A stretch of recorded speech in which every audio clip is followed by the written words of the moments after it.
बेहतरीन harem novels जोड़ार 18 novels के लिए हमारे टेलीग्राम से जुड़ें। साथ ही हमारे दूसरे चैनल को भी सब्सक्राइब करना न भूलें। दोनों का लिंक चैनल डिस्क्रिप्शन बॉक्स में है। अध्याय 121 पानी रोकना। स्पिरिट बकरी को पकड़ना 2 लोगों और 1 लोमड़ी के लिए एक सरल काम था। जल्द ही छोटी लोमड़ी रस्सी काटते हुए अपना सिर ऊंचा करके किंगहुआन आंगन की ओर चली गई। रस्सी से एक स्पिरिट बकरी बंधी हुई थी जो उसके शरीर से 5 या 6 गुना बड़ी थी। जियांग निंग ने शेन जिनहुआन का हाथ पकड़ा और मुस्कुराते हुए छोटी लोमड़ी का पीछा किया, यह महसूस करना कि वे बहुत धीमे थे। जियो बाई अपना सिर भी घुमाती थी और दिव्य संवेदना प्रसारण के माध्यम से उनसे आग्रह करती थी, मास्टर हुआन हुआन, जल्दी करो, मैं भुना हुआ मेमना खाने के लिए इंतजार नहीं कर सकता। जैसे ही वे आंगन के निकट पहुंचे, जियांग निंग ने अपने आंगन के सामने 3 लोगों को खड़े देखा, जिनमें 2 महिलाएं और 1 पुरुष था। उन दोनों को देखकर महिला कृषकों में से एक ने जियांग निंग की ओर देखा। मुस्कुराते हुए उसने कहा, संभवतः साथी डाओवादी इस किंगहुआन आंगन का मालिक है। मैं नहीं हूँ। जियांग निंग ने शेन जिनहुआन की ओर इशारा किया, वह है। तीनों स्तब्ध थे, उन्हें उम्मीद नहीं थी कि इतना कम उम्र का कोई व्यक्ति किंगहुआन कोर्टयार्ड का मालिक होगा। उस महिला कृषक ने जियांग निंग की ओर देखा और फिर उत्साहपूर्वक शेन जिनहुआन का अभिवादन किया। दूसरी महिला कृषक ने भी अपनी चिंता व्यक्त करना शुरू कर दिया। हालांकि पुरुष कृषक ने राहत की सांस ली। जियांग निंग को स्पष्ट रूप से लगा कि जब से उन्हें पता चला कि वह किंगहुआन कोर्टयार्ड का मालिक नहीं है, तीनों ने उसे तिरस्कार की दृष्टि से देखा, मानो उनके साथ उनकी उपस्थिति किसी तरह हवा को प्रदूषित कर रही हो। शेन जिनहुआन ने भावहीन चेहरे के साथ तीनों के प्रस्तावों का सामना किया। अगर ये लोग जियांग निंग को हेय दृष्टि से देखते थे, तो वे उसे हेय दृष्टि से देखते थे। सबको, मुझे कुछ करना है, चलो किसी और दिन बात करते हैं। बोलने के बाद शेन जिनहुआन जियांग निंग और छोटी लोमड़ी को आंगन में ले गए। धमाका, आंगन का द्वार कसकर बंद कर दिया गया। उन्हें कुछ देर बैठने के लिए आमंत्रित करने का कोई इरादा नहीं था। सबसे पहले बोलने वाली महिला कल्टीवेटर ने भौहें चढ़ा लीं और असंतोष से कहा, वह किस बारे में इतना अहंकारी हो रही है? हम तीनों पहाड़ की चोटी पर प्रसाद हैं। क्या वह वास्तव में सोचती है कि वह अकेली है? दूसरी महिला कल्टीवेटर ने आह भरी। इस नए साथी का साथ निभाना कठिन लग रहा था। हालांकि पुरुष कल्टीवेटर ने सही कहा, शायद यह एक व्यक्तित्व का मुद्दा है। हम सभी एक ही शिखर से हैं और भविष्य में कंधे से कंधा मिलाकर लड़ने वाले साथी होंगे।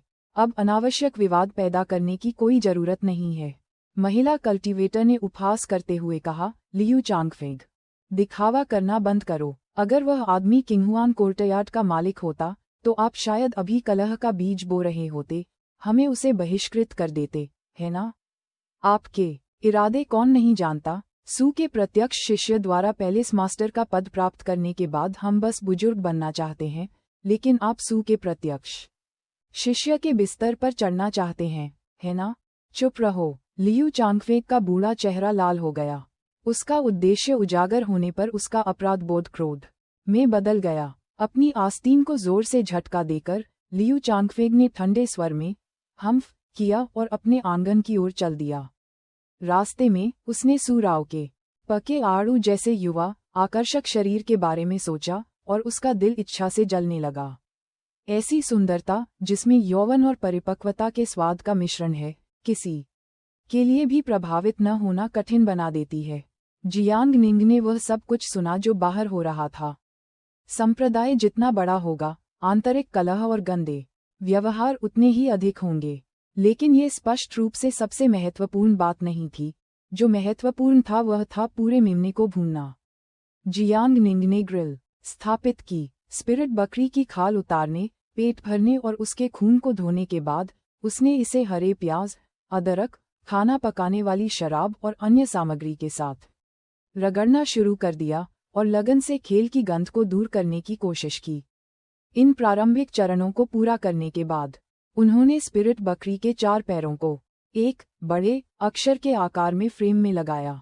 आग जलाओ। जियांग निंग ने मेमने को भूनना शुरू किया।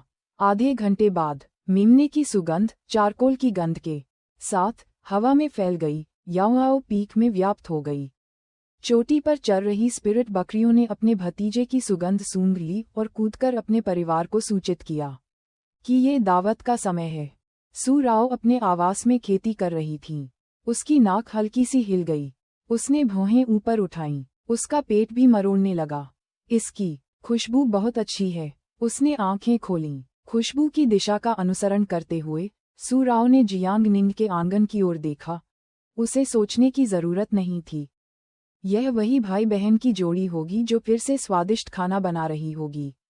उसे स्पिरिट बोट का वह दृश्य याद आया जहां 3 लोगों और एक लोमड़ी ने खाना खाया और शराब पी। सू राओ की भूख बहुत बढ़ गई।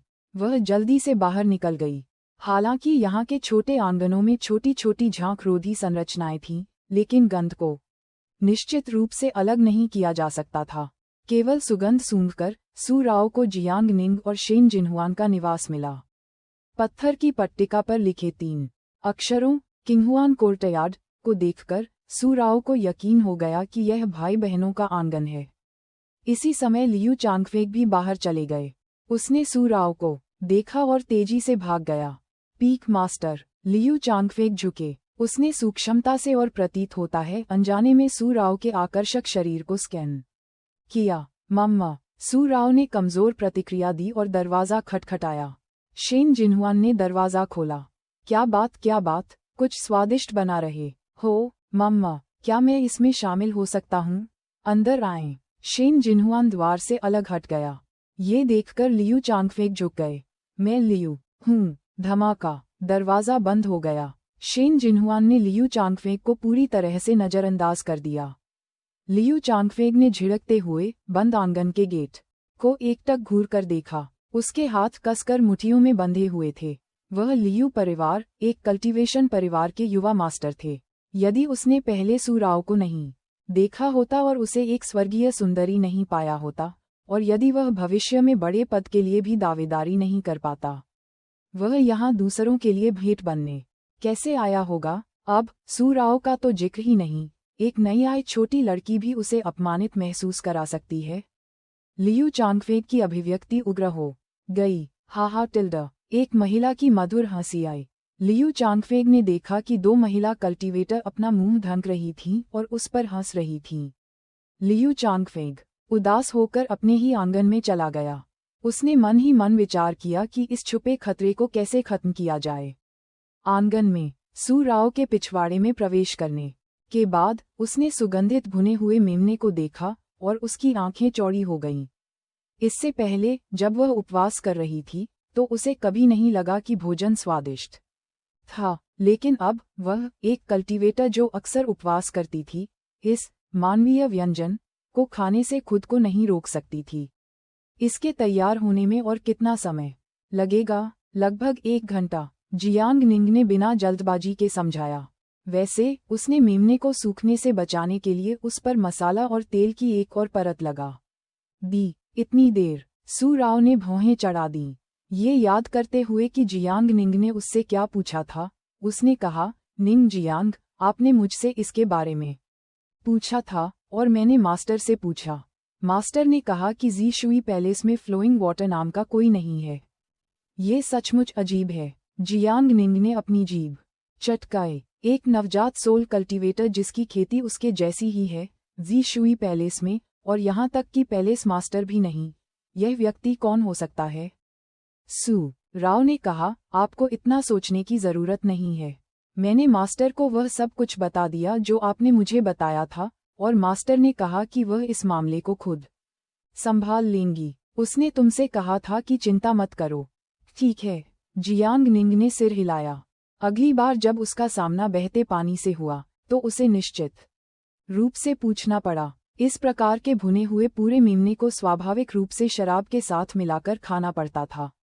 जल्द ही चांदनी सितारों से सजे काले पर्दे के ऊपर लटक गई। संपूर्ण आकाश अत्यंत सुंदर था। सू राओ को विदा करने के बाद जियांग निंग और शेन जिनहुआन दोनों अपने कमरे में लौट आए। छत पर एक परिचित आभा फैल गई और जियांग निंग की धुंधली आंखें, जो नशे के कारण धुंधली हो गई थीं, तुरंत साफ हो गईं।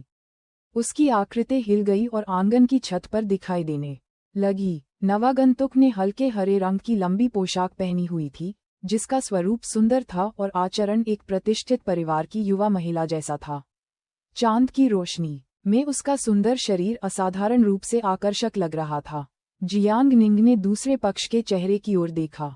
दुर्भाग्य से दूसरे पक्ष ने चांदी का मुखौटा पहना, जिससे उसकी उपस्थिति अस्पष्ट हो गई। उसने अस्थायी रूप से पूछा, बहता पानी?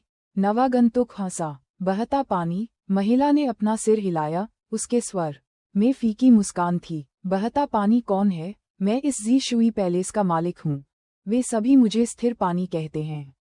अध्याय 122 पहचान उजागर। स्थिर जल पैलेस मास्टर स्थिर जल। याओगुआंग इम्मोर्टल पैलेस और प्रसिद्ध पैलेस मास्टर स्टिल वाटर को देखकर जियांग निंग की आंखें चौड़ी हो गईं। उसे उम्मीद नहीं थी कि वह देर रात उसे ढूंढते हुए आएगी। इसका मतलब ये था कि उसकी और शेन जिनहुआन की छोटी सी चाल उसकी नज़र से बच नहीं पाई थी। इसके अलावा पैलेस मास्टर स्टिल वाटर की आवाज़ और आचरण फ्लोइंग वाटर से बिल्कुल अलग थे। और यह फिगर उसका फिगर फ्लोइंग वाटर जितना अच्छा नहीं था। जियांग निंग ने अपनी निगाहें पीछे हटा लीं और अपनी मुठियां भींच लीं। क्या मैं पूछ सकता हूँ, पैलेस मास्टर, आपने मेरे शिष्य और मुझे कैसे खोजा? अनुमान लगाना। पैलेस मास्टर स्टिल वाटर ने हल्के से उसके पैर की उंगलियों को थपथपाया और आंगन में उतरा। वहां अभी भी एक ब्रेजियर और एक ग्रिल लगा हुआ था। उसने जियांग निंग की ओर देखा, जो अभी भी छत पर था, और पूछा, साथी दाओवादी जियांग, मैंने साथी दाओवादी को थोड़ी देर के लिए जी शुई पैलेस में रुकने के लिए आमंत्रित किया। क्या साथी दाओवादी मुझे भुना हुआ मेमना खाने के लिए आमंत्रित नहीं करेगा? जियांग निंग को अब जरा भी उम्मीद नहीं रही। वह उस छिपे हुए नाम को भी जानती थी जिसका वह उपयोग कर रहा था। कुछ भुना हुआ मेमना बचा था, इसलिए जियांग निंग ने उसे बाहर निकाला, फिर से आग जलाई और उसे गर्म करना शुरू कर दिया। न तो छोटी लड़की और न ही छोटी लोमड़ी ने आवाज की, शायद इसलिए क्योंकि पैलेस मास्टर स्टिल वाटर ने कुछ साधनों का इस्तेमाल किया था। जब जियांग निंग मेमने को भून रही थी, उन्होंने पैलेस मास्टर स्टिल वाटर को देखा, जिन्होंने मास्क पहना हुआ था। उसके चांदी के मुखौटे ने उसके चेहरे को उसकी नाक तक ढक दिया, जिससे केवल उसका मुंह और माथा दिखाई दे रहा था। उसका ठीक ठीक रूप अज्ञात था, परंतु दिखाई देने वाले अंगों से यह स्पष्ट था कि वह अप्रतिम सौंदर्य रही होगी। मास्क क्यों पहने? तुम मुझे क्यों घूर रहे हो? पैलेस मास्टर स्टिल वाटर ने मुस्कुराते हुए पूछा। जियांग निंग ने अपना सिर हिलाया। उसने मन ही मन सोचा, आप मुखौटा पहने रहते हैं, जिससे आपकी उपस्थिति एक संप्रदाय रहस्य बन जाती है। मैं आपको पसंदीदा पेय जोड़ नायकों का राजा के प्रारूप में एक नाम देने के लिए लगभग उत्सुक हूँ। पैलेस मास्टर, क्या आप बहते पानी को जानते हैं? राव एर ने मुझसे कहा। स्टिल वाटर ने भुने हुए मेमने को घूरते हुए कहा, फिर जारी रखा, हालांकि जी शुई पैलेस में फ्लोइंग वाटर नाम का कोई कल्टीवेटर नहीं है। मैं इस मामले की जांच करूंगा, इसलिए आपको इसके बारे में चिंता करने की जरूरत नहीं है। उन्होंने विषय बदलते हुए कहा, हालांकि फेलो डाओइस्ट के शिष्य के पास वास्तव में उत्कृष्ट योग्यता है। इतनी कम उम्र में वह क्यूई रिफाइनिंग क्षेत्र पूर्णता में प्रवेश करने वाली है। ऐसी योग्यता शीर्ष स्तरीय है, यहाँ तक कि जुआनहुआंग डोमेन में भी। मेरे शिष्य की योग्यता वास्तव में बहुत अच्छी है, जियांग निंग ने निष्पक्षता से जवाब दिया। इस महिला उन्मुख उपन्यास में 3 सबसे प्रतिभाशाली व्यक्ति कोई और नहीं, बल्कि पुरुष लीड गु यानकिंग, महिला लीड यूं क्विंगयाओ और खलनायक राक्षसी शेन जिनहुआन थे। पूरी कहानी इन तीनों के इर्द गिर्द घूमती है। हालांकि पुस्तक में शेन जिनहुआन शुरू में पर्दे के पीछे छुपे रहे, महिला लीड के लिए परेशानी पैदा करने के लिए विभिन्न तरीकों का इस्तेमाल किया, लेकिन सभी को महिला लीड और पुरुष लीड द्वारा आसानी से हल कर लिया गया।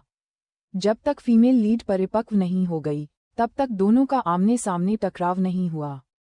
पैलेस मास्टर स्टिल वाटर, यह व्यक्ति बहुत आत्ममुग्ध है। उसने भुने हुए मेमने के कुछ टुकड़े खाए और खड़ी हो गई। ये बहुत हो गया। चूंकि राव एर ने तुम्हें या राव पीक पर रखा है, इसलिए तुम्हें राव एर की उचित देखभाल करनी चाहिए। मैं भी आंखें मूंद लूंगा। मैं जा रहा हूँ। एक आखिरी अनुस्मारक, यदि आप ऐसा कुछ भी करते हैं जो जी शुई पैलेस की छवि या हितों को नुकसान पहुंचाता है, तो मैं तुम्हें मार डालूंगा। इतना कहने के बाद पैलेस मास्टर स्टिल वाटर मुड़े और चले गए। अगले दिन जियांग निंग आंगन में चली गई। छोटी लोमड़ी तुरंत उसकी बाहों में आ गई और शिकायत करने लगी, मास्टर मास्टर, हुआन हुआन मुझे बिस्तर पर सोने नहीं देंगे। शेन जिनहुआन ने अपने दांत पीसते हुए कहा, मास्टर, जियाओबाई रात को सोने से पहले अपने पैर नहीं धोती है और वह पूरे बिस्तर पर काले पैरों के निशान छोड़ देती है। यदि आप मुझ पर विश्वास नहीं करते हैं तो देखो। शेन जिनहुआन ने देखने के लिए जियांग निंग को घर में खींचने पर जोर दिया। कमरे में प्रवेश करने के बाद जियांग निंग ने बेडशीट की ओर देखा। उसने आसमानी रंग की बेडशीट पर कई गहरे बेर के फूलों के प्रिंट देखे। जियाओबाई ने व्यथित होकर कहा, लोमड़ी के पैर जमीन को कैसे नहीं छू सकते? अगर वे जमीन को छुएंगे तो गंदे हो जाएंगे। शेन जिनहुआन मुस्कुराए, आप जूते पहन सकते हैं। जियाओबाई स्तब्ध थी। नहीं नहीं। वह जियांग निंग के कंधे पर लेट गई, अपनी पीठ शेन जिनहुआन की ओर कर ली और अपनी पूंछ हिलाने लगी। शेन जिनहुआन ने जियाओबाई की मुद्रा को देखते हुए अपने दांत पीस लिए। ये लोमड़ी, उसने वास्तव में अपने और मास्टर के रिश्ते में हस्तक्षेप करने वाली तीसरी पार्टी बनने का सपना देखने का साहस किया। दोपहर को शेन जिनहुआन ने वास्तव में छोटे सफेद जूते के 2 जोड़े बनाए। वह हंसी। जियाओबाई तुरंत भड़क गई और भागने की कोशिश की, लेकिन वह शेन जिनहुआन के तेज हाथों से बच नहीं सकी। उसने जियाओबाई को उसकी गर्दन से पकड़ लिया और उसे अपनी बाहों में पकड़ लिया। हालांकि जियाओबाई फाउंडेशन स्थापना मध्य चरण के दायरे में थी, वह जानती थी कि यह सिर्फ चंचल चिढ़ाना था और उनमें से कोई भी आध्यात्मिक क्यूई का उपयोग नहीं कर रहा था।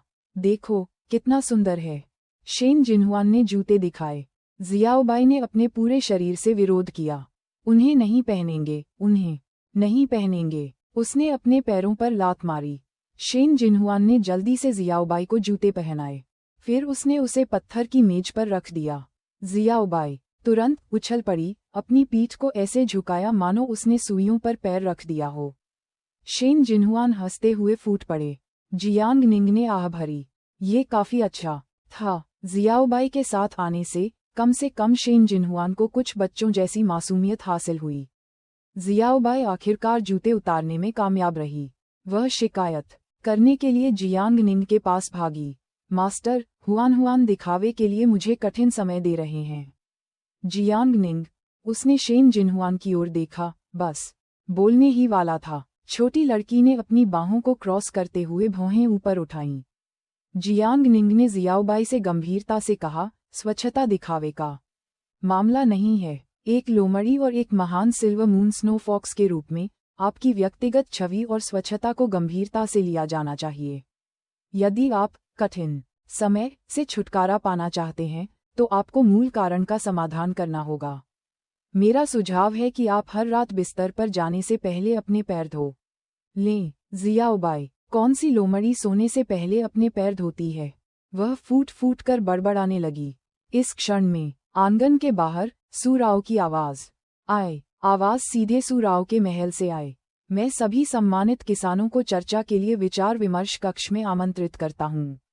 कुछ हो रहा था। जियांग निंग ने शेन जिनहुआन की ओर देखा। चूंकि वे दोनों इस समय यहीं ठहरे हुए थे, इसलिए उन्हें जाकर सुनना चाहिए। रास्ते में जियांग निंग ने उन 2 महिलाओं और एक पुरुष को देखा जिन्होंने पहले उसका स्वागत किया था। उसने बाकी शिष्यों को नहीं पहचाना। इस शिखर पर योग्यता मायने रखती थी, ताकत नहीं। बिल्कुल शेन जिनहुआन की तरह, जो अभी भी क्यूई रिफाइनिंग क्षेत्र में होने के बावजूद शिखर के शिखर पर रहता था। जबकि फाउंडेशन स्थापना क्षेत्र में कुछ शिष्य केवल शिखर की कमर पर थे। सूराओ के पास संरक्षकों की कमी नहीं थी, उसके पास ऐसे कोर ग्रुप की कमी थी जो उसके साथ आगे बढ़ सके। ऐसा समूह सामान्य समूह की तुलना में अधिक स्थिर और भरोसेमंद होगा। जब लियू चांगफेग ने जियांग निंग और शेन जिनहुआन को देखा तो वह खर्राटे लेने लगा। हालांकि महिला कल्टीवेटर ने मुस्कुराते हुए कहा, पीक मास्टर ने सभी सम्मानित कल्टीवेटरों को विचार विमर्श हॉल में आमंत्रित करने के लिए कहा था। कुछ लोग सिर्फ अतिरिक्त हैं और विचार विमर्श हॉल में जाकर खुद को अधिक महत्व दे रहे हैं। सावधान रहें कि पीक मास्टर द्वारा आपको शिखर से नीचे न धकेल दिया जाए। जियाओबाई उसे खरोंचो। शेन जिनहुआन ने सीधे जियाओबाई को आदेश दिया। ठीक है। जियाओबाई लंबे समय से इस व्यक्ति को नापसंद करती थी। वह सीधे शेन जिनहुआन की बाहों से कूद गई। जियाओबाई को ऊंची उड़ान भरते देख महिला कल्टीवेटर चौंक गई, लेकिन ये सोचकर कि यह सिर्फ एक बदबूदार लोमड़ी है, उसने व्यंग्य किया। इस लोमड़ी को मारना और इस लड़की को रुलाना एकदम सही होगा। लेकिन अगले ही सेकंड में जियाओबाई के पंजे सीधे उसके चेहरे पर आ गए। महिला कृषक बहुत चिंतित थी। उसने अपना चेहरा छुआ और अपनी हथेली को खून से लथपथ देखा। वह गुस्से से कांप उठी। बदबूदार लोमड़ी, मैं तुम्हें मार डालूंगा और सूप बना दूंगा। अध्याय 123। आरोहण बैठक की तैयारी। इस प्रहसन ने कुछ लोगों को चिंतित कर दिया। सभी ने महिला कल्टीवेटर और लिटिल व्हाइट को आश्चर्य से देखा। लियू चांगफेग ने आग की लपटों को भड़काते हुए कहा, साथी दाओवादी, यदि आप अपने पालतू जानवर की देखभाल नहीं करते हैं तो मुझे डर है कि इसकी वजह से वह मर जाएगा। शेन जिनहुआन मुस्कुराए। उसने हस्तक्षेप करने की जहमत न उठाते हुए अपनी बाहें अपनी छाती पर रख लीं। लिटिल व्हाइट के पास मध्य चरण की फाउंडेशन स्थापना की शक्ति थी, जबकि वह महिला कल्टीवेटर ने अभी अभी फाउंडेशन प्रतिष्ठान में प्रवेश किया था। वह अपनी अच्छी प्रतिभा के कारण ही शिखर पर रहीं। लिटिल व्हाइट बंद करो, क्या मजाक। जियांग निंग ने मुस्कुराते हुए लियू चांगफेग से कहा, साथी दाओवादी, आप उस परी को रोकने क्यों नहीं जाते? यदि आप ऐसा नहीं करेंगे तो मुझे डर है कि वह यहीं मर जाएगी। ये बिल्कुल वैसी ही पंक्ति थी और जियांग निंग ने इसे सीधे लौटा दिया। लियू चांगफेग और अन्य लोगों ने अपनी भौहें ऊपर उठाईं, मुस्कुराए और कुछ नहीं कहा। एक साधारण सफेद लोमड़ी संभवतः फाउंडेशन इस्टेब्लिशमेंट स्टेज कल्टीवेटर को नुकसान नहीं पहुंचा सकती। लेकिन अगले ही पल पहले से घमंडी महिला कल्टीवेटर दंग रह गई।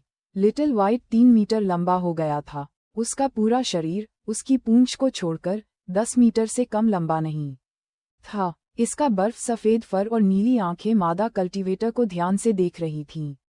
इस दृष्टि से रोएदार छोटा सफेद बिल्कुल भी प्यारा नहीं था। इसके बजाय ये कुछ हद तक डरावना था। उसके पार्श्विक नुकीले दांत साफ दिखाई दे रहे थे, खासकर उसकी तिरस्कारपूर्ण नज़र, जिसने महिला कल्टीवेटर के आत्मसम्मान को काफी नुकसान पहुंचाया। लिटिल व्हाइट ने अपना सिर झुकाया और आगे की ओर झुक गया। उसका लोमड़ी जैसा चेहरा मादा कल्टीवेटर के चेहरे को छूने ही वाला था। महिला कल्टीवेटर के पैर नर्म हो गए। उसने अपनी तलवार खींच ली। जानवर, तुम्हारी हिम्मत कैसे हुई? हिस। लिटिल व्हाइट जोर से हंसा। धीमी गर्जना के साथ मध्य चरण फाउंडेशन स्थापना क्षेत्र से संबंधित दबाव और आभा फूट पड़ी। महिला कल्टीवेटर इसे बर्दाश्त नहीं कर सकी और जमीन पर गिर पड़ी। लियू चांगफेग और एक अन्य महिला कल्टीवेटर बहुत सदमे में थे। मिडिल स्टेज फाउंडेशन प्रतिष्ठान में एक आध्यात्मिक पालतू जानवर, शेन जिनहुआन और जियांग निंग पर उनकी निगाहें आश्चर्य से भर गईं। एक क्यूई रिफाइनिंग क्षेत्र के कल्टीवेटर के पास एक मध्य चरण फाउंडेशन प्रतिष्ठान आध्यात्मिक पालतू होने का मतलब था कि वे कोई सामान्य लूज कल्टीवेटर नहीं थे। उनके पीछे कम से कम एक गोल्डन कोर कल्टीवेटर होना चाहिए।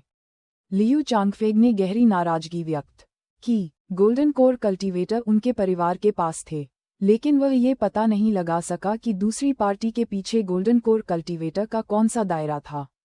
यदि ये प्रारंभिक चरण होता तो ठीक होता, लेकिन यदि यह अंतिम चरण होता या यहाँ तक कि पूर्णता, उनका परिवार उन्हें उकसाने का जोखिम नहीं उठा सकता था। लियू चांगफेग ने गिरी हुई महिला कल्टीवेटर को देखा और लिटिल व्हाइट को रोकने के लिए तेजी से आगे बढ़े।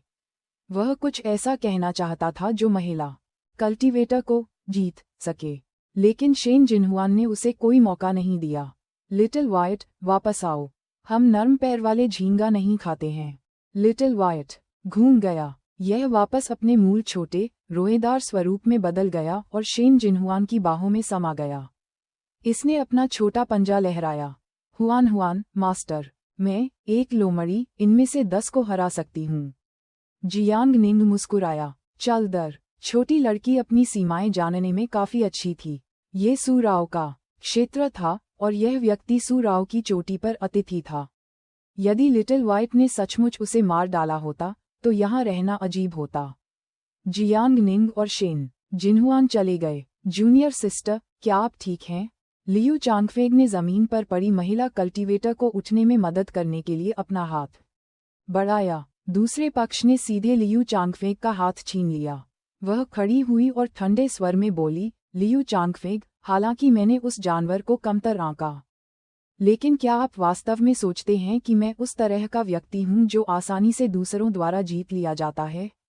यदि तुम मेरी सहायता करना चाहते थे, तो तुमने अभी आकर इस लोमड़ी को दबा क्यों नहीं दिया? मुझे याद है आप मिडिल स्टेज फाउंडेशन प्रतिष्ठान में हैं, है ना? अब जब आप मुझे खुद को मूर्ख बनाते हुए देखते हैं, तो क्या आप कुछ अच्छे शब्द कहना चाहते हैं, जिससे मैं उनसे नाराज हो जाऊं और आपके साथ एक ही मोर्चे पर खड़ा हो जाऊं? हास्यास्पद। मैं तुम्हें, उन दोनों को और उस लोमड़ी को भी उतना ही नापसंद करता हूं। वह सीधे दूसरी महिला कल्टीवेटर के साथ चली गई। लियू चांगफेग अजीब तरह से अपनी जगह पर खड़े थे। धीरे धीरे वह अभी भी दो महिला कृषकों को उसके बारे में शिकायत करते हुए सुन सकता था। आपने उस बेवकूफ लियू चांगफेग का उपयोग क्यों नहीं किया? उसका उपयोग किस लिए किया जा सकता है? उसे गवाही देने दो और पीक मास्टर को बताने दो। मेरी कुशलता एक लोमड़ी से भी कमतर है। अगर पीक मास्टर को पता होता तो वह मुझे हीन दृष्टि से देखती। इसके अलावा लियू चांगफेग जैसा मूर्ख, जो सोचता है कि वह चतुर है, लोगों के दिलों में हेरफेर करता है और दूसरों को मूर्ख मानता है, मुझे देखने के लिए परेशान करता है। हे, वास्तव में आप सही कह रहे हैं। लियू चांगफेग की मुठियां भिंच गईं। वह कुछ हद तक आत्मसंशय में था। क्या मैं सचमुच इतना मूर्ख हूँ? इन दो महिला कृषकों ने उसका आत्मविश्वास खो दिया था। यहाँ पर जियांग निंग और शेन जिनहुआन पहले ही सू राव के निवास के असेंबली हॉल में पहुंच चुके थे। आड़ू गुलाबी रंग की पोशाक पहने सू राव ने अपनी कोहनी मेज पर टिका दी और एक हाथ से अपना सुंदर चेहरा ऊपर उठाया। जियांग निंग और शेन जिनहुआन को देखकर उसने अपनी आकर्षक आंखें खोलीं। आप यहाँ हैं? उसकी आवाज और भी सुरीली हो गई। जियांग निंग ने अपनी हथेली नीचे दबाते हुए कहा, परी, इसे शांत करो, ऐसा मत करो। आप ही वह व्यक्ति हैं जिसे टोन डाउन किया जा रहा है। सू राव थोड़ा हताश हो गईं। यह मेरा व्यक्तिगत आकर्षण है। आप एक रसोइया नहीं समझेंगे। जियांग निंग, मैं अब भी आपको पेटू पसंद करता हूँ। सू राव, इसे भूल जाओ। उसके पास वास्तव में इस भाई बहन की जोड़ी से निपटने का कोई रास्ता नहीं था। वास्तव में यह अजीब था। अगर किसी और ने उसके साथ इस तरह का व्यवहार करने की हिम्मत की, तो उसने बहुत पहले ही उनके खिलाफ गुप्त रूप से जवाबी कार्रवाई कर दी होती।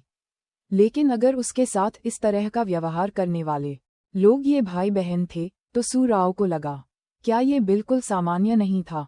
वह बिल्कुल भी गुस्सा नहीं कर पाती थी। यहाँ तक कि दोस्तों के बीच भी एक तरह की गर्मजोशी थी। ऐसा निश्चित रूप से इसलिए नहीं था क्योंकि इन दोनों ने उसकी जान बचाई थी, बल्कि ऐसा इसलिए था क्योंकि वे उसका उपयोग करने या उस पर निर्भर रहने के बारे में नहीं सोचते थे। इसलिए उनका रिश्ता अधिक पवित्र था। शेन जिनहुआन एक कुर्सी पर बैठा छोटी लोमड़ी के साथ खेल रहा था। उसने छोटी लोमड़ी की गर्दन के चारों ओर के मोटे बालों को खरोंच दिया। नन्हा सफेद गुदगुदी करते हुए मेज पर इधर उधर लुढ़क गया। मास्टर, मास्टर, हुआन को देखो। जियांग निंग मुस्कुराया। फिर वह आगे बढ़ा और छोटी लोमड़ी को गुदगुदी करने वालों की श्रेणी में शामिल हो गया। लिटिल व्हाइट ने गुस्से से कहा, मास्टर, आप और हुआन मिलकर मुझे धमका रहे हैं। मैं घर से भाग रहा हूँ। सू राव ने उन्हें मौज मस्ती करते देखा और वह भी इसमें शामिल होना चाहती थी, लेकिन पीक मास्टर के रूप में अपनी पहचान को ध्यान में रखते हुए वह फिर भी नहीं हिली। थोड़ी देर बाद दो महिला कल्टीवेटर पहुंचीं। प्रवेश करने के बाद उन्होंने देखा कि दो लोग और एक लोमड़ी अपने खेल में तल्लीन थे और सू राव बीच बीच में उनकी ओर देख रहे थे। उन्होंने सोचा, सौभाग्य से उन्होंने सीधे तौर पर शिकायत नहीं की है। ऐसा लगता था कि पीक मास्टर और इस भाई बहन के साथ साथ इस लोमड़ी के बीच वास्तव में असाधारण रिश्ता था। दोनों ने सू राव का अभिवादन किया, फिर उन्हें जियांग निंग और शेन जिनहुआन से दूर एक सीट मिली। कुछ हद तक आत्मसंदेह करने वाले लियू चांगफेग भी पीछे चल रहे थे। शिखर पर सभी लोग पहले ही आ चुके थे। उसके बाद ये पीक कमर और पीक बॉटम के लोग थे। जियांग निंग ने एक दिलचस्प चीज की खोज की, यानी जिनके पास प्रतिभा थी वे मुख्य मेज पर बैठते थे, और जिनके पास प्रतिभा नहीं थी लेकिन ताकत थी उन्हें भी सीट मिल जाती थी। हालांकि समान प्रतिभा और ताकत वाले लोगों को खड़ा होना पड़ा। हर कोई काफी आत्मा जागरूक था। जिनको बैठना चाहिए वे बैठे, जिन्हें नहीं खड़ा होना चाहिए वे खड़े रहे। सू राव के पास प्रबंधन के तरीकों का अपना सेट था। पौन घंटे से भी कम समय में सभी लोग आ गए। वहां लगभग 40 से अधिक लोग थे। सू राव ने आध्यात्मिक क्यूई में लिपटी अपनी आवाज में कहा, जुवानहुआंग डोमेन के 3 महान गुटों द्वारा आयोजित असेंशन असेंबली शुरू होने वाली है। उस समय ये जुआनहुआंग शहर में आयोजित किया जाएगा, जिसे 3 महान गुटों द्वारा संयुक्त रूप से नियंत्रित किया जाएगा। याओगुआंग इमोर्टल पैलेस व्यवस्था करने और कुछ मामलों को संभालने के लिए समय से पहले लोगों को भेजेगा। जी शुई पैलेस के अपने मामले हैं। हमारे शिखर में हमारे शिखर का मिशन भी है। मैंने यहाँ हर किसी को इसलिए बुलाया है ताकि मैं पूछ सकूं कि कौन मेरे साथ जुआनहुआंग शहर जाना चाहता है। इस मिशन में बहुत उच्च सुरक्षा है। ठंडे शहर की यात्रा के विपरीत आपको केवल व्यवस्थाओं का पालन करना होगा, लेकिन इसी तरह पुरस्कार भी बहुत अधिक नहीं है। कौन जाएगा? अध्याय 124 जुआनहुआंग शहर की ओर प्रस्थान। असेंशन असेंबली की व्यवस्था। जब सू राव बोले तो पूरे विधानसभा हॉल में सन्नाटा छा गया। छोटी लोमड़ी ने शेन जिनहुआन के आलिंगन से अपना सिर बाहर निकाला और उत्सुकता से इधर उधर देखने लगी। जियांग निंग ने सभी के भावों का अवलोकन किया। यह असाइनमेंट अच्छा नहीं था। इसमें कोई खतरा नहीं था, जिसका मतलब कोई अवसर भी नहीं था। जाने से केवल कुछ स्पिरिट स्टोन या अन्य वस्तुएं प्राप्त होंगी, लेकिन इसमें बहुत समय बर्बाद होगा, जिससे ये बिल्कुल भी इसके लायक नहीं होगा। हालांकि कुछ स्थायी शिष्यों ने रुचि दिखाई। उन्हें कोई अच्छे अवसर नहीं मिल सके, लेकिन वे कुछ छोटे कार्य कर सकते थे, अन्यथा उनके संसाधन बहुत दुर्लभ होते। ये कक्षा में होने जैसा था जब शिक्षक ने स्वयंसेवकों से स्वच्छता क्षेत्र को साफ करने के लिए कहा। अच्छे छात्रों को लगेगा कि सफाई से उनकी सुनने की क्षमता पर असर पड़ेगा और वे जाने को तैयार नहीं होंगे। जो छात्र पढ़ाई में अपेक्षाकृत कम अच्छे थे, वे उत्साहित होंगे, क्योंकि वे वैसे भी कक्षा में कुछ भी समझ नहीं पाते थे, और बाहर जाने से उन्हें खेलने और आनंद लेने का मौका मिलेगा। बेशक ये सिर्फ एक स्टीरियोटाइप है। विशिष्ट परिस्थितियां व्यक्ति पर निर्भर करती हैं। लोगों के शैक्षणिक प्रदर्शन के आधार पर उनके साथ भेदभाव करना गलत है। सू राव को पता था कि इसका परिणाम संभवतः यही होगा। उसने पलकें झपकाते हुए शेन जिनहुआन और जियांग निंग की ओर देखा। वह नहीं जानती क्यों, लेकिन यह आदेश प्राप्त करने के बाद उसे विशेष रूप से उम्मीद थी कि निंग जियांग भाई बहन साथ आएंगे। उसे बस इस भाई बहन के साथ रहने का एहसास पसंद आया। उसने जियांग निंग और शेन जिनहुआन पर सार्थक नजर डालना शुरू कर दिया। जियांग निंग ने गुप्त रूप से शेन जिनहुआन को एक संदेश भेजा। हुआन, इससे सहमत हूँ। युन क्विंग्याओ बेहतर संसाधन प्राप्त करना चाहती है और 3 महान गुटों में से एक में शामिल होने के लिए असेंशन असेंबली में भाग लेना उसकी सबसे अच्छी पसंद है। अगर हम इस बार युन क्विंग्याओ को मार सकते हैं, तो हम एक बड़े खतरे को खत्म कर देंगे। शेन जिनहुआन ने अपनी भौहें ऊपर उठाईं। वह नहीं जानती थी कि क्यों, लेकिन उसे लगा यूं क्विंग्याओ के प्रति मास्टर की हत्या का इरादा उससे भी बड़ा था। उनकी राय में युन क्विंग्याओ केवल एक पराजित प्रतिद्वंद्वी थी, चिंता करने लायक नहीं थी। लेकिन मास्टर पहले से ही नवजात आत्मा चरण में थे, तो वह अभी भी लगातार युन क्विंग्याओ का पीछा क्यों कर रहे थे? मास्टर, युन क्विंग्याओ पर समय बर्बाद करने की कोई जरूरत नहीं है। नहीं, यदि आप घास फूस को जड़ों से नहीं काटते हैं, तो वे वसंत की हवा के साथ वापस उगाएंगे। जब तक युन क्विंग्याओ जीवित है, मेरा दिल बेचैन है। जियांग निंग शेन जिनहुआन को विशिष्ट कारण नहीं बता सका, इसलिए वह केवल इस बहाने का उपयोग कर सकता था। शेन जिनहुआन ने सिर हिलाया। वह बस पूछ रही थी, वह मास्टर की बात सुनती थी। इस संसार में केवल वे दोनों ही एक दूसरे पर निर्भर थे, हम और यह हरी चाय लोमड़ी। शेन जिनहुआन ने सू राव से कहा, बहन सू राव, मेरा भाई और मैं जाने के इच्छुक हैं। महान। सू राव खुशी से मुस्कुराते हुए सहमत हो गईं। शेष शिष्य जो क्यूई रिफाइनिंग क्षेत्र में थे और जिनकी योग्यता बहुत अच्छी नहीं थी, उन्होंने भी असेंशन असेंबली की व्यवस्था में मदद करने के लिए स्वेच्छा से काम किया। जहां तक फाउंडेशन स्थापना चरण के शिष्यों का सवाल है, उनके लिए समय बेहद कीमती था और उनमें से कोई भी नहीं गया। इस तरह मामला सुलझ गया। सू राव ने मुस्कुराते हुए कहा, हम कल प्रस्थान करेंगे। उस समय हम सभी स्पिरिट बोट को जुआनहुआंग शहर ले जाएंगे। सभी को जल्दी आराम करना चाहिए ताकि हम कल के प्रस्थान में देरी न करें। ये सुनकर सभी लोग एक एक करके चले गए। जैसे ही जियांग निंग और शेन जिनहुआन खड़े हुए, उन्होंने देखा कि सू राव उन पर सार्थक नजर डाल रही हैं। इसलिए वे पीछे रह गए। सबके चले जाने के बाद सू राव ने अपनी पतली कमर और छाती का उभार बहुत आकर्षक लग रहा था। शेन जिनहुआन ने झुंझलाहट में अपने दांत पीस लिए। उसने राहत की सांस ली जब उसने देखा कि जियांग निंग बिल्कुल भी नहीं देख रही थी, बल्कि लोमड़ी को चिढ़ा रही थी। ये लोमड़ी काफी उपयोगी है। शेन जिनहुआन अब वास्तव में जल्दी से बड़ा होना चाहता था। मास्टर बहुत उत्कृष्ट था और वह जो मास्टर को चाहती थी, कुछ ज्यादा ही चिंतित थी। सू राव, निंग जियांग, जब आप आज रात वापस जाएं, तो कुछ और अमर आड़ू बनाएं, ठीक है? मेरे पास यहाँ बेहतर आध्यात्मिक वाइन है, आप इनका उपयोग करने का प्रयास कर सकते हैं। उसके हाथ की एक लहर के साथ मेज पर शराब के कई जार दिखाई दिए। सू राव का चेहरा तमतमा गया। यहाँ से जुआनहुआंग शहर तक भले ही मेरी स्पिरिट बोट पूरी गति से यात्रा करे, इसमें 3 दिन लगेंगे। इन 3 दिनों के दौरान सभी को स्पिरिट बोट पर रहना होगा। हम समय बिताने के लिए कुछ खा पी क्यों नहीं लेते? जियांग निंग ने अपनी जीभ चटकाई। वह सू राव कहाँ गए जिन्होंने उन्हें छोटी छोटी बातों से विचलित न होने की सलाह दी थी? ठीक है, जियांग निंग ने सीधे शराब के जार हटा दिए। अगले दिन वे सभी लोग जो कल जुआनहुआंग शहर जाने के लिए सहमत हुए थे, पर्वत की चोटी पर एकत्र हुए। एक क्रूज जहाज जमीन से आसमान की ओर उठ गया। जियांग निंग ने छोटी लोमड़ी को पकड़ लिया, शेन जिनहुआन का हाथ पकड़ लिया और स्पिरिट बोट के बिल्कुल सामने खड़ा हो गया।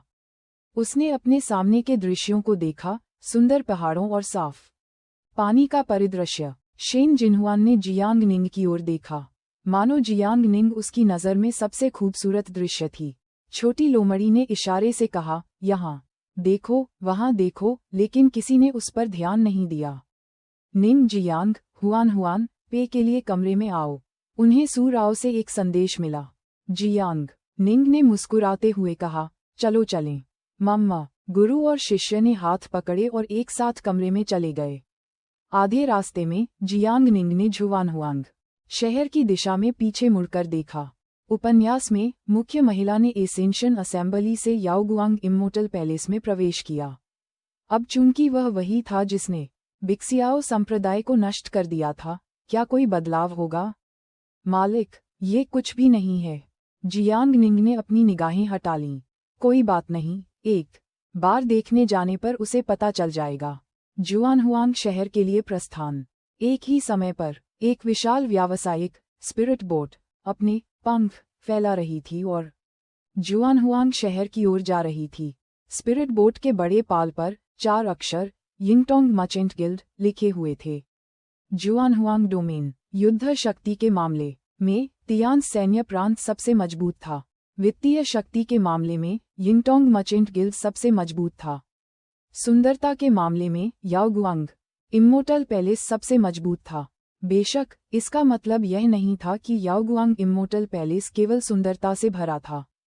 केवल सुंदरता पर भरोसा करने से वे जुआनहुआंग डोमेन के 3 महान गुटों में से एक नहीं बन जाएंगे।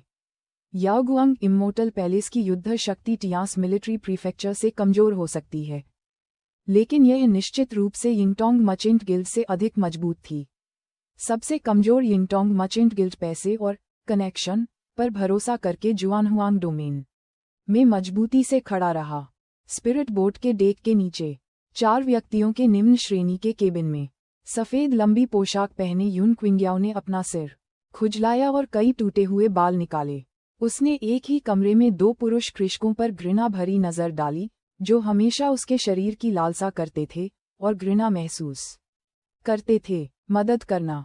She knew she was beautiful, and she knew she was charming, but being stared at like this and always having her every move watched was too disgusting. यून क्विंग्याओ इस दुनिया से बहुत असंतुष्ट था। Erosion path Warring body art की लंबी खेती के बाद यून क्विंग्याओ की आंखों में नीला रंग आ गया था और उसके घने काले बाल विरल हो गए थे। सबसे पहले वह अपनी सुंदरता बनाए रखने के लिए अपने सिर पर बाल उगाने पर ध्यान देती थी, लेकिन जैसे जैसे ये झड़ता गया यून क्विंग्याओ को लगा कि अगर कोई औपचारिक अवसर नहीं है तो वह इसे ऐसे ही रहने देगी, और जब कोई औपचारिक अवसर हो तो वह हमेशा कुछ बाल उगा सकती है। इसके अलावा उसने बार बार श्री यान से बालों के झड़ने के बारे में पूछा था। श्री यान ने अभी भी अपने पुराने आचरण को बरकरार रखते हुए कहा कि यह बनने से पहले टूटना था और उनका जीवन उत्थान के दौर से गुजर रहा था। यून क्विंग्याओ को इस पर विश्वास नहीं था, लेकिन क्यूई रिफाइनिंग क्षेत्र के अंतिम चरण में तेजी से आगे बढ़ने के बाद यून क्विंग्याओ के पास इस पर विश्वास करने के अलावा कोई विकल्प नहीं था। ये दाव आरोही आत्मा कला का पोषण वास्तव में अद्भुत था। अपने बालों को खुजलाने पर यून क्विंग्याओ को मिस्टर यान नहीं मिला, न जाने वह फिर कहाँ चले गए थे। इसलिए उसने अपनी आंखें बंद कर लीं और साधना जारी रखी। एक ही कमरे में दो पुरुष कृषकों ने यून क्विंग्याओ पर ज्ञानपूर्ण नजरें डालीं और संदेश प्रसारित करना शुरू कर दिया। उसने फिर से बहुत सारे बाल उखाड़ दिए। हाँ, आपको क्या लगता है कि उसकी हड्डी की उम्र कितनी है? मैं कहूँगा कि कम से कम कई दशक। कुछ बूढ़ी महिलाएं सिर्फ युवा होने का दिखावा करना पसंद करती हैं। मुझे लगता है कि यह उससे कहीं अधिक है। शर्त लगाओगे? शर्त। चलो भी। अध्याय 125। यून क्विंग्याओ की योजना। यून क्विंग्याओ अपनी आंखें बंद करके स्वाभाविक रूप से नहीं जानती थी कि दो पुरुष कृषक उसकी हड्डी की उम्र पर दांव लगा रहे थे। उसने महसूस किया कि उसकी बाह से, फिर उसकी गर्दन से और उसके बालों में कुछ रेंग रहा है। यून क्विंग्याओ ने प्रेषित किया, मिस्टर यान, आप कहाँ गए थे? क्या आप वाकई मुझसे उसी लहजे में बात करना चाहते हैं? गु यानकी का मूड खराब था और उसके शब्द हमेशा की तरह सौम्य नहीं थे। उन्होंने एक बार इस स्पिरिट बोट का चक्कर लगाया था और पाया कि इन लोगों के पास एक भी स्पिरिट पालतू जानवर नहीं था, और वे सभी फाउंडेशन प्रतिष्ठान में प्रवेश कर चुके थे। सच में, यदि आप नहीं खाते हैं तो आप मलत्याग नहीं करते हैं। उसने यून क्विंग्याओ के बाल उधेड़ दिए। गु यानकी को लगा कि अगर यून क्विंग्याओ के बाल पहले घने मक्के के खेत की तरह थे तो अब ये पाक के भूदृश्य की तरह हैं। विरल। यदि यह बाहर गिरता रहा तो उसे पता नहीं चलेगा कि कहाँ छिपना है। यून क्विंग्याओ ने गु यानकी की नाराजगी सुनी। उसका लहजा काफी नर्म हो गया। मिस्टर यान, मैं बस आपके बारे में चिंतित था।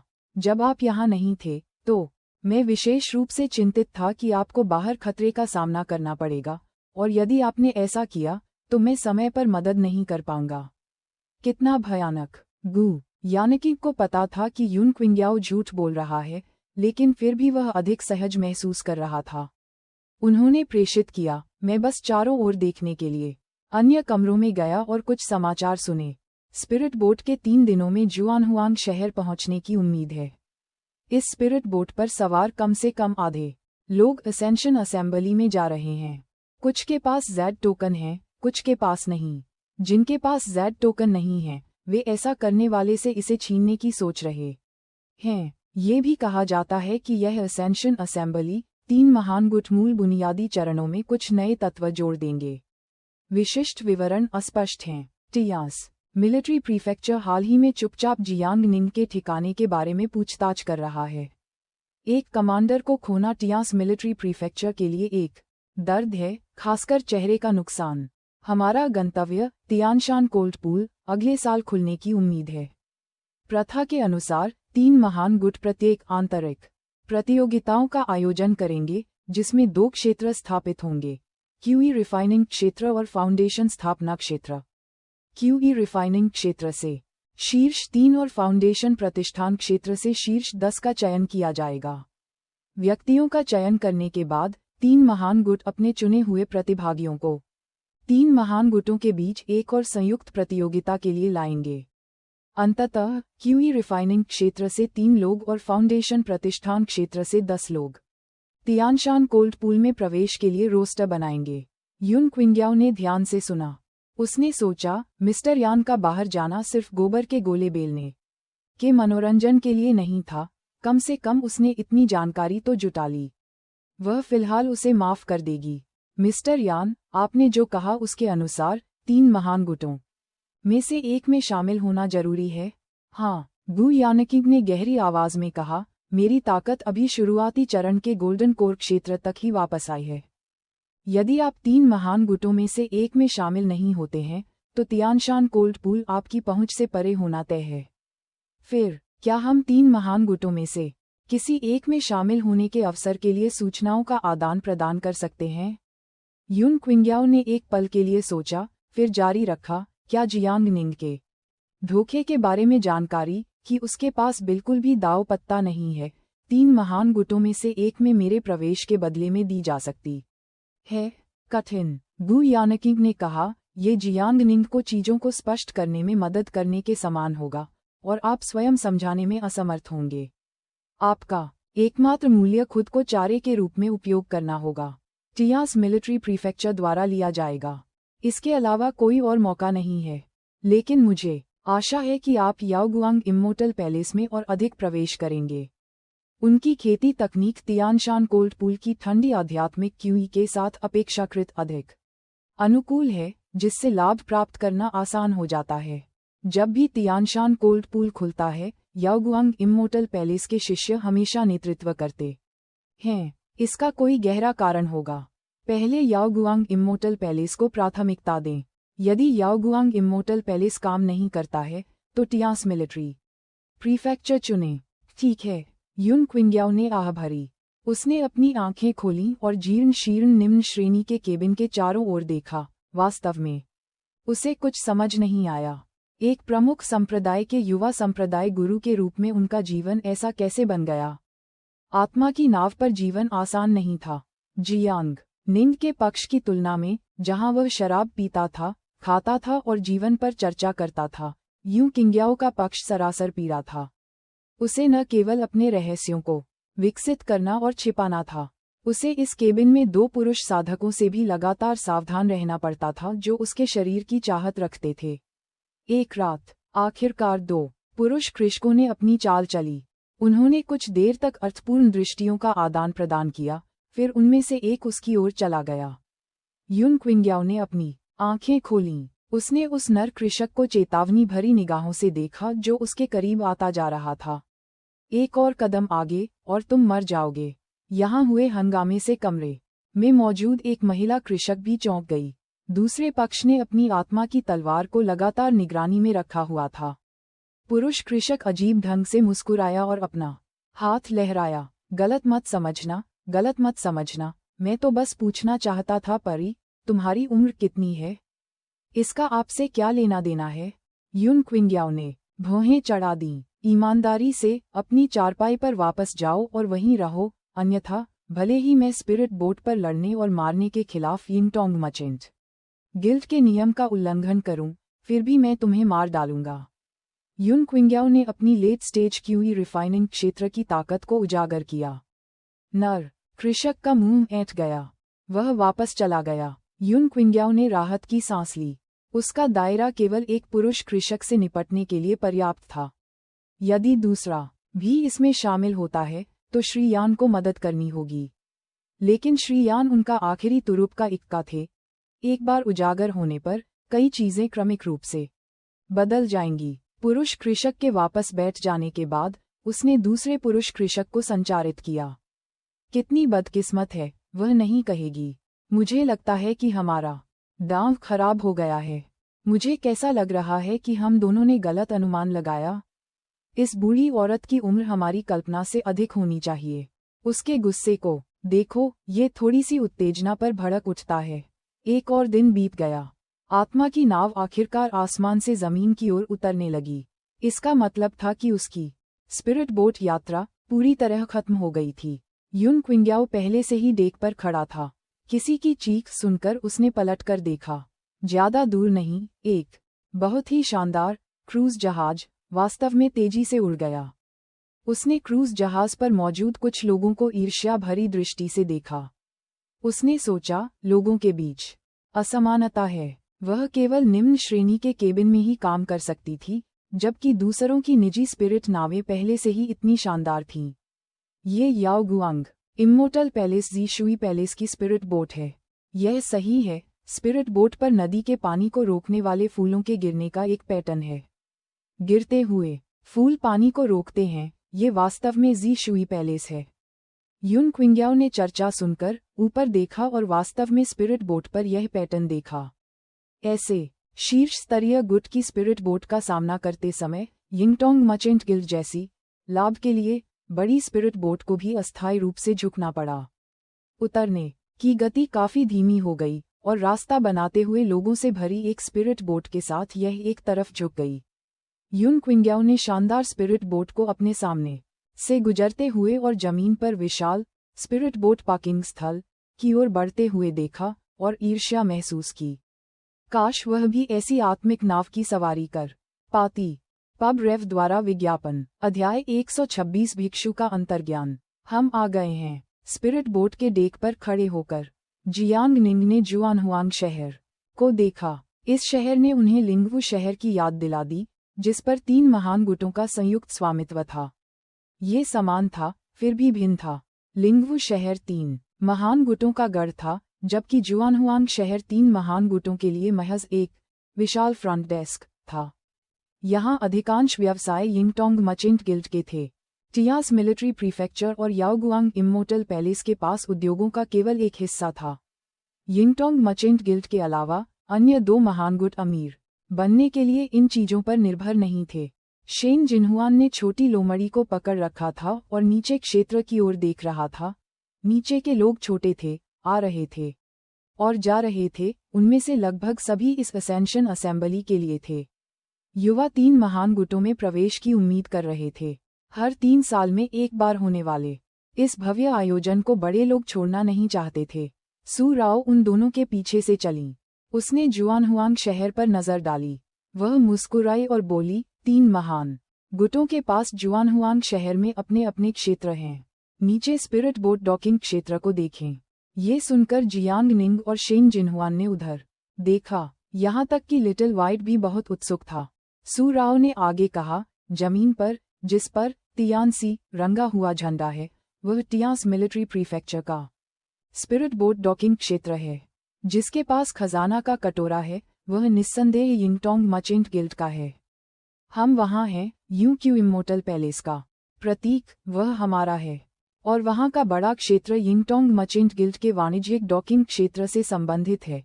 हमारे पीछे की आत्मा की नाव को वहाँ रुकना होगा। जैसे ही वह बोल रही थी, उसने किसी को याओगुआंग इम्मोर्टल पैलेस के स्पिरिट बोट डॉकिंग क्षेत्र में स्पिरिट बोट डॉक बनाने का निर्देश दिया। इस समय शेन जिनहुआन की बाहों में छिपी छोटी लोमड़ी ने एक गुप्त संदेश भेजा, मास्टर हुआन हुआन, 3 महान गुटों के पास अपने संबंधित क्षेत्रों में एक स्पिरिट बोट डॉकिंग स्थान क्यों नहीं है? इससे उन्हें चलने से बचाया जा सकेगा।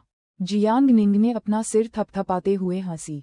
3 महान गुटों में रहस्य हैं और इसके अलावा यहाँ के कई क्षेत्र यिंगटोंग मर्चेंट गिल्ड के हैं। वे आपको अपनी स्पिरिट बोट को अपने हवाई क्षेत्र में उड़ाने की अनुमति नहीं देंगे। ओह, छोटी लोमड़ी हंस पड़ी। जैसे ही वे नीचे उतरे, उसने जियांग निंग और शेन जिनहुआन को समझाया, हम उतरने के बाद सीधे इम्मोर्टल पैलेस के शिविर में जाएंगे। हालांकि क्षेत्र कितना भी बड़ा क्यों न हो, यह निश्चित रूप से संप्रदाय के अंदर होने जैसा नहीं है। टिंग्यू और गुआनग्ज्यू के प्रत्यक्ष शिष्य, हम अभी तक उनके चरित्र को नहीं जानते हैं। उनके साथ बातचीत करते समय डरे नहीं, लेकिन सक्रिय रूप से परेशानी भी न पैदा करें। एक बार जब हम जी शुई पैलेस के क्षेत्र में पहुंच जाते हैं, तो आप अधिक निश्चिंत हो सकते हैं, क्योंकि वे सभी हमारे अपने लोग हैं। बस एक बात याद रखें कि दीवारों के भी कान होते हैं। कड़ाई से कहें तो तीनों महल प्रतिद्वंद्वी हैं और याओगुआंग इम्मोर्टल पैलेस के ग्रैंड पैलेस मास्टर के पद छोड़ने के बाद ग्रैंड पैलेस मास्टर को 3 पैलेस मास्टर्स में से चुना जाएगा। तो आप समझ गए, जासूस आ रहे हैं और जा रहे हैं। जियांग निंग और शेन जिनहुआन ने सिर हिलाया। ये बात समझ में आने वाली थी। बिक्सियाओ संप्रदाय में अन्य 2 संप्रदायों के जासूस भी थे, लेकिन चाहे वे जासूस थे या नहीं, उसने वैसे भी उन सभी का सफाया कर दिया था। जैसे ही सू राओ की स्पिरिट बोट आगे बढ़ी, उसने अपने पीछे यिंगटोंग मर्चेंट गिल्ड की कमर्शियल स्पिरिट बोट के लिए रास्ता बना लिया। जब तक वे उतरे, वह स्पिरिट बोट भी उतरने ही वाली थी। जियांग निंग ने शेन जिनहुआन का हाथ पकड़ा और वहां देखा लोगों का एक बड़ा समूह यिंगटोंग मर्चेंट गिल्ड की विशाल व्यावसायिक स्पिरिट नाव से उतरा। वे सभी यात्रा में व्यस्त थे, जो उनके अपने राज्य के बिल्कुल विपरीत था। वे एक निजी स्पिरिट बोट पर यात्रा कर रहे थे। अचानक जियांग निंग और शेन जिनहुआन ने देखा कि एक व्यक्ति का हुलिया यूं क्विंग्याओ से काफी मिलता जुलता था।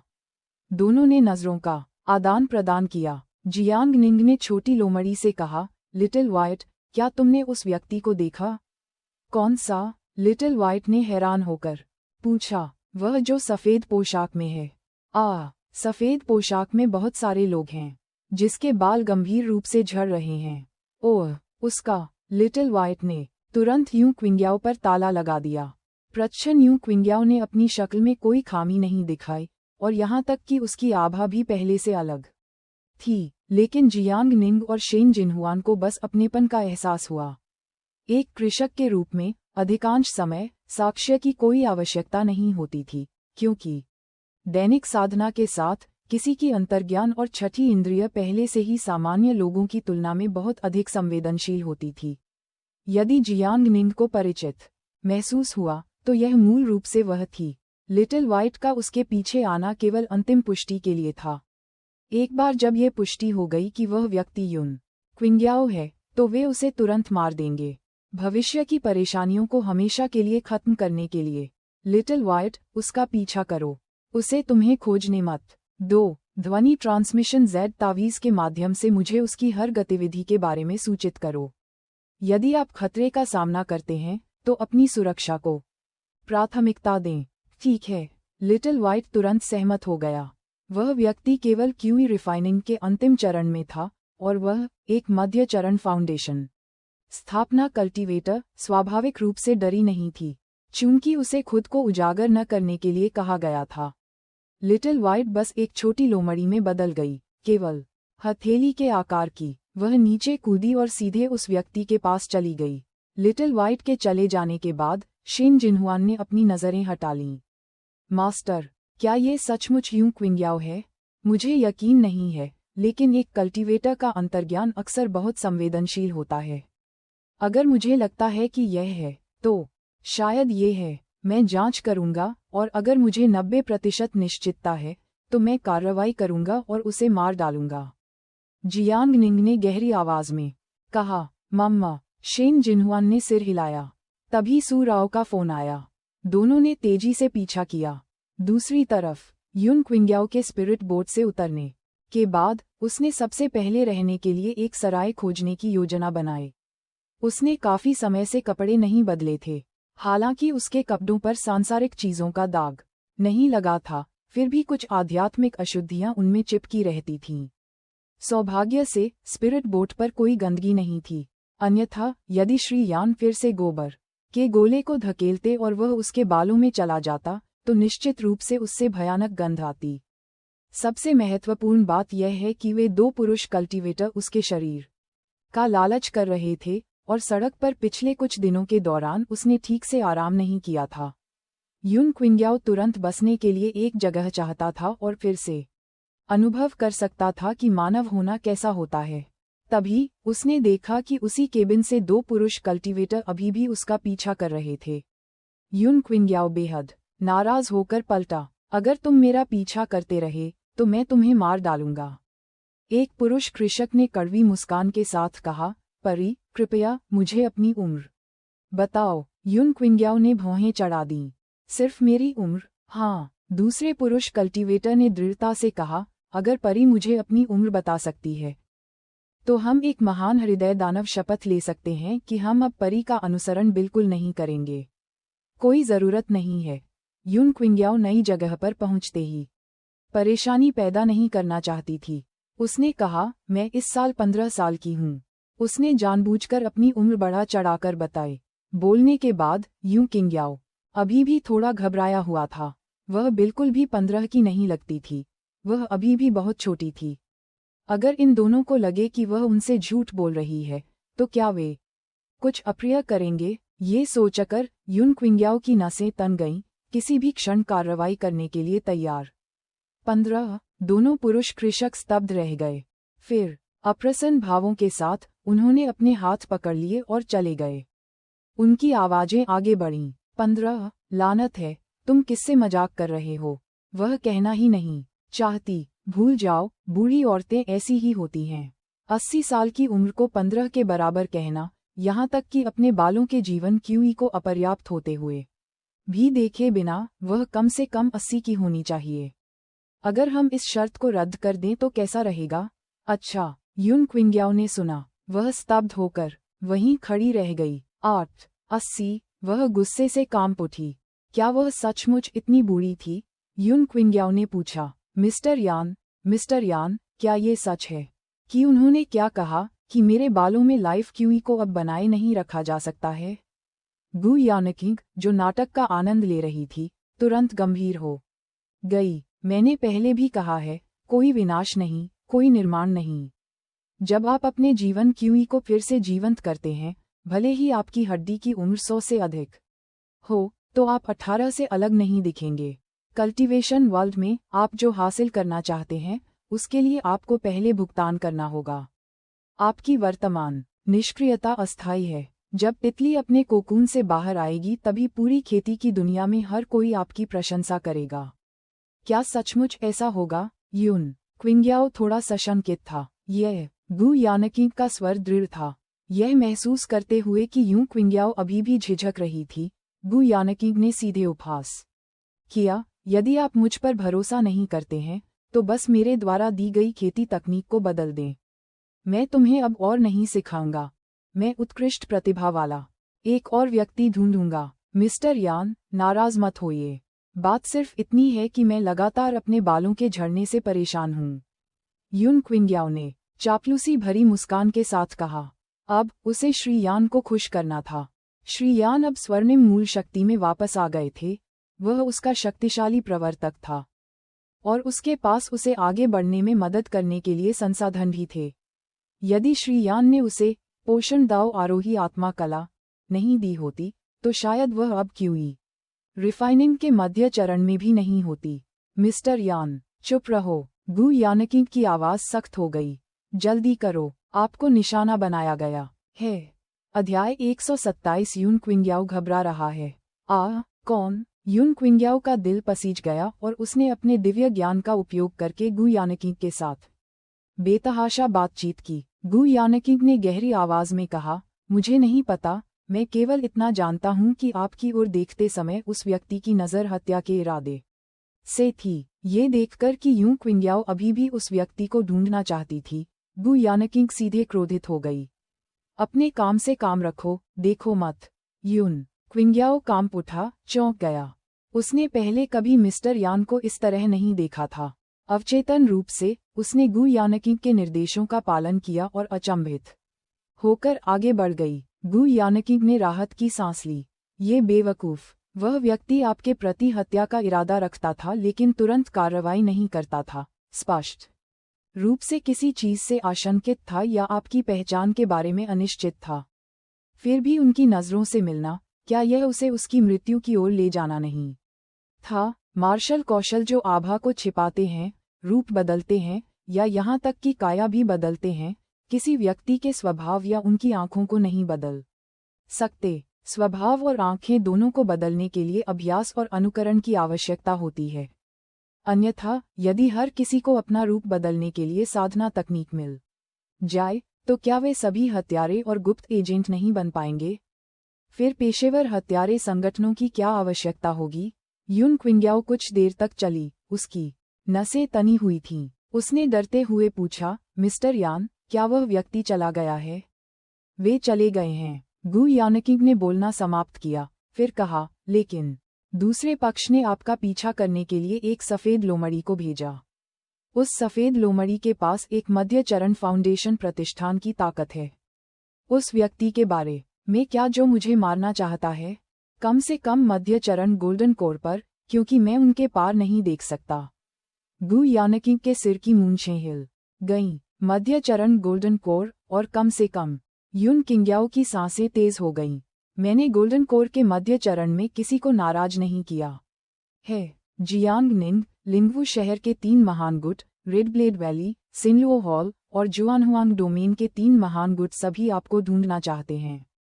गु यानकिंग ने सीधे तौर पर उसके लिए लोगों का एक समूह सूचीबद्ध किया। कैंगलिंग डोमेन की ताकतें एक तरफ जियांग निंग का पक्ष लेने के लिए आपकी तलाश कर रही हैं और दूसरी तरफ बिक्सियाओ संप्रदाय को विभाजित करने के बाद वे निश्चित रूप से नहीं चाहते कि आप युवा संप्रदाय के मास्टर जीवित रहें। जुआनहुआंग डोमेन के 3 महान गुट आपकी तलाश कर रहे हैं, शायद आपसे बिक्सियाओ संप्रदाय की लड़ाई से संबंधित मामलों के बारे में पूछने के लिए। बेशक, सबसे बड़ा कारण जियांग निंग को एक व्यक्ति के रूप में समझना होगा। इसके अलावा बिक्सियाओ संप्रदाय के शिष्य भी हैं जो खेती कर रहे थे। अब वे आपसे बेहद नफरत करते हैं। उनके लिए इकट्ठा करना, पैसा खर्च करना और आपको मारने के लिए गोल्डन कोर स्टेज के हथियारों को नियुक्त करना असंभव नहीं है। और सन फैमिली, आपने इस बार सन फैमिली के यंग मास्टर को गंभीर रूप से नुकसान पहुंचाया। अगर सन फैमिली से कोई भी भागने में कामयाब हो गया तो क्या वे तुम्हें मारने के लिए हथियारों को काम पर नहीं रखेंगे? सब कुछ संभव है। गु यानकिंग की बातें सुनने के बाद युन क्विंग्याओ को थोड़ा व्यथित महसूस हुआ। अनजाने में इतने सारे लोग पहले ही उसके मरने की कामना कर चुके थे। वह, जो बिल्कुल ठीक थी, जिसका संप्रदाय नष्ट हो गया था और जिसका शिकार किया जा रहा था, आखिरकार पूरी तरह से दोषी कैसे हो गई? अरे, दुनिया इसके लायक नहीं है। यूं क्विंग्याओ इस दुनिया से बेहद नाखुश थे। मिस्टर यान, आपने अभी जिस व्यक्ति को महसूस किया वह कैसा दिखता था? गु यानकिंग ने एक पल के लिए सोचा और कहा, सफ़ेद वस्त्र पहने हुए एक छोटी लड़की का नेतृत्व करते हुए। मैंने बहुत ज्यादा देखने की हिम्मत नहीं की, डर था कि दूसरा पक्ष मुझे नोटिस करेगा। जियांग निंग और शेन जिनहुआन, युन किंग्याओ ने जोर से बोल दिया। दुनिया में ऐसा संयोग कैसे हो सकता है? दोनों उसे मारना चाहते थे और दोनों बालिग और बालिग थे। युन क्विंग्याओ ने अपने दांत पीस लिए। बिक्सियाओ संप्रदाय का विनाश हो चुका है। ये दोनों लोग मेरा पीछा करने पर क्यों जोर दे रहे हैं? क्यों ये होना चाहिए? हालांकि दूसरे पक्ष ने भी अपना चेहरा छुपाने के लिए मार्शल स्किल का इस्तेमाल किया, लेकिन बहुत अधिक संयोग जैसी कोई बात नहीं है। गु यानकिंग सहमत हो गई। वह वास्तव में इसका पता भी नहीं लगा सका। अगर वह होता तो उसे परवाह नहीं होती कि कोई चींटी जैसा व्यक्ति भी भाग जाए, भले ही इस चींटी के पास चमकदार पवित्र शरीर हो। तो क्या ऐसे बहुत से प्रतिभाशाली लोग हैं जो कम उम्र में ही मर जाते हैं? इसके अलावा, यदि साधना के पथ पर उसका सामना दूसरे पक्ष से होता तो वह उन्हें यूं ही कुचल सकता था। उन्हें खोजने के लिए ज्यादा हल्ला मचाने की जरूरत नहीं है। गु यानकिंग को लगा कि इसमें कुछ रहस्य शामिल होना चाहिए जिसे वह अभी तक समझ नहीं सका। युन क्विंग्याओ ने रास्ते के बारे में पूछताछ की। उसे निकटतम सराय मिल गई। उसने बहुत आराम किया। इस बार श्री यान को धन्यवाद। ऐसा लगता है जैसे इस गोबर बीटल को मनाना सही काम था।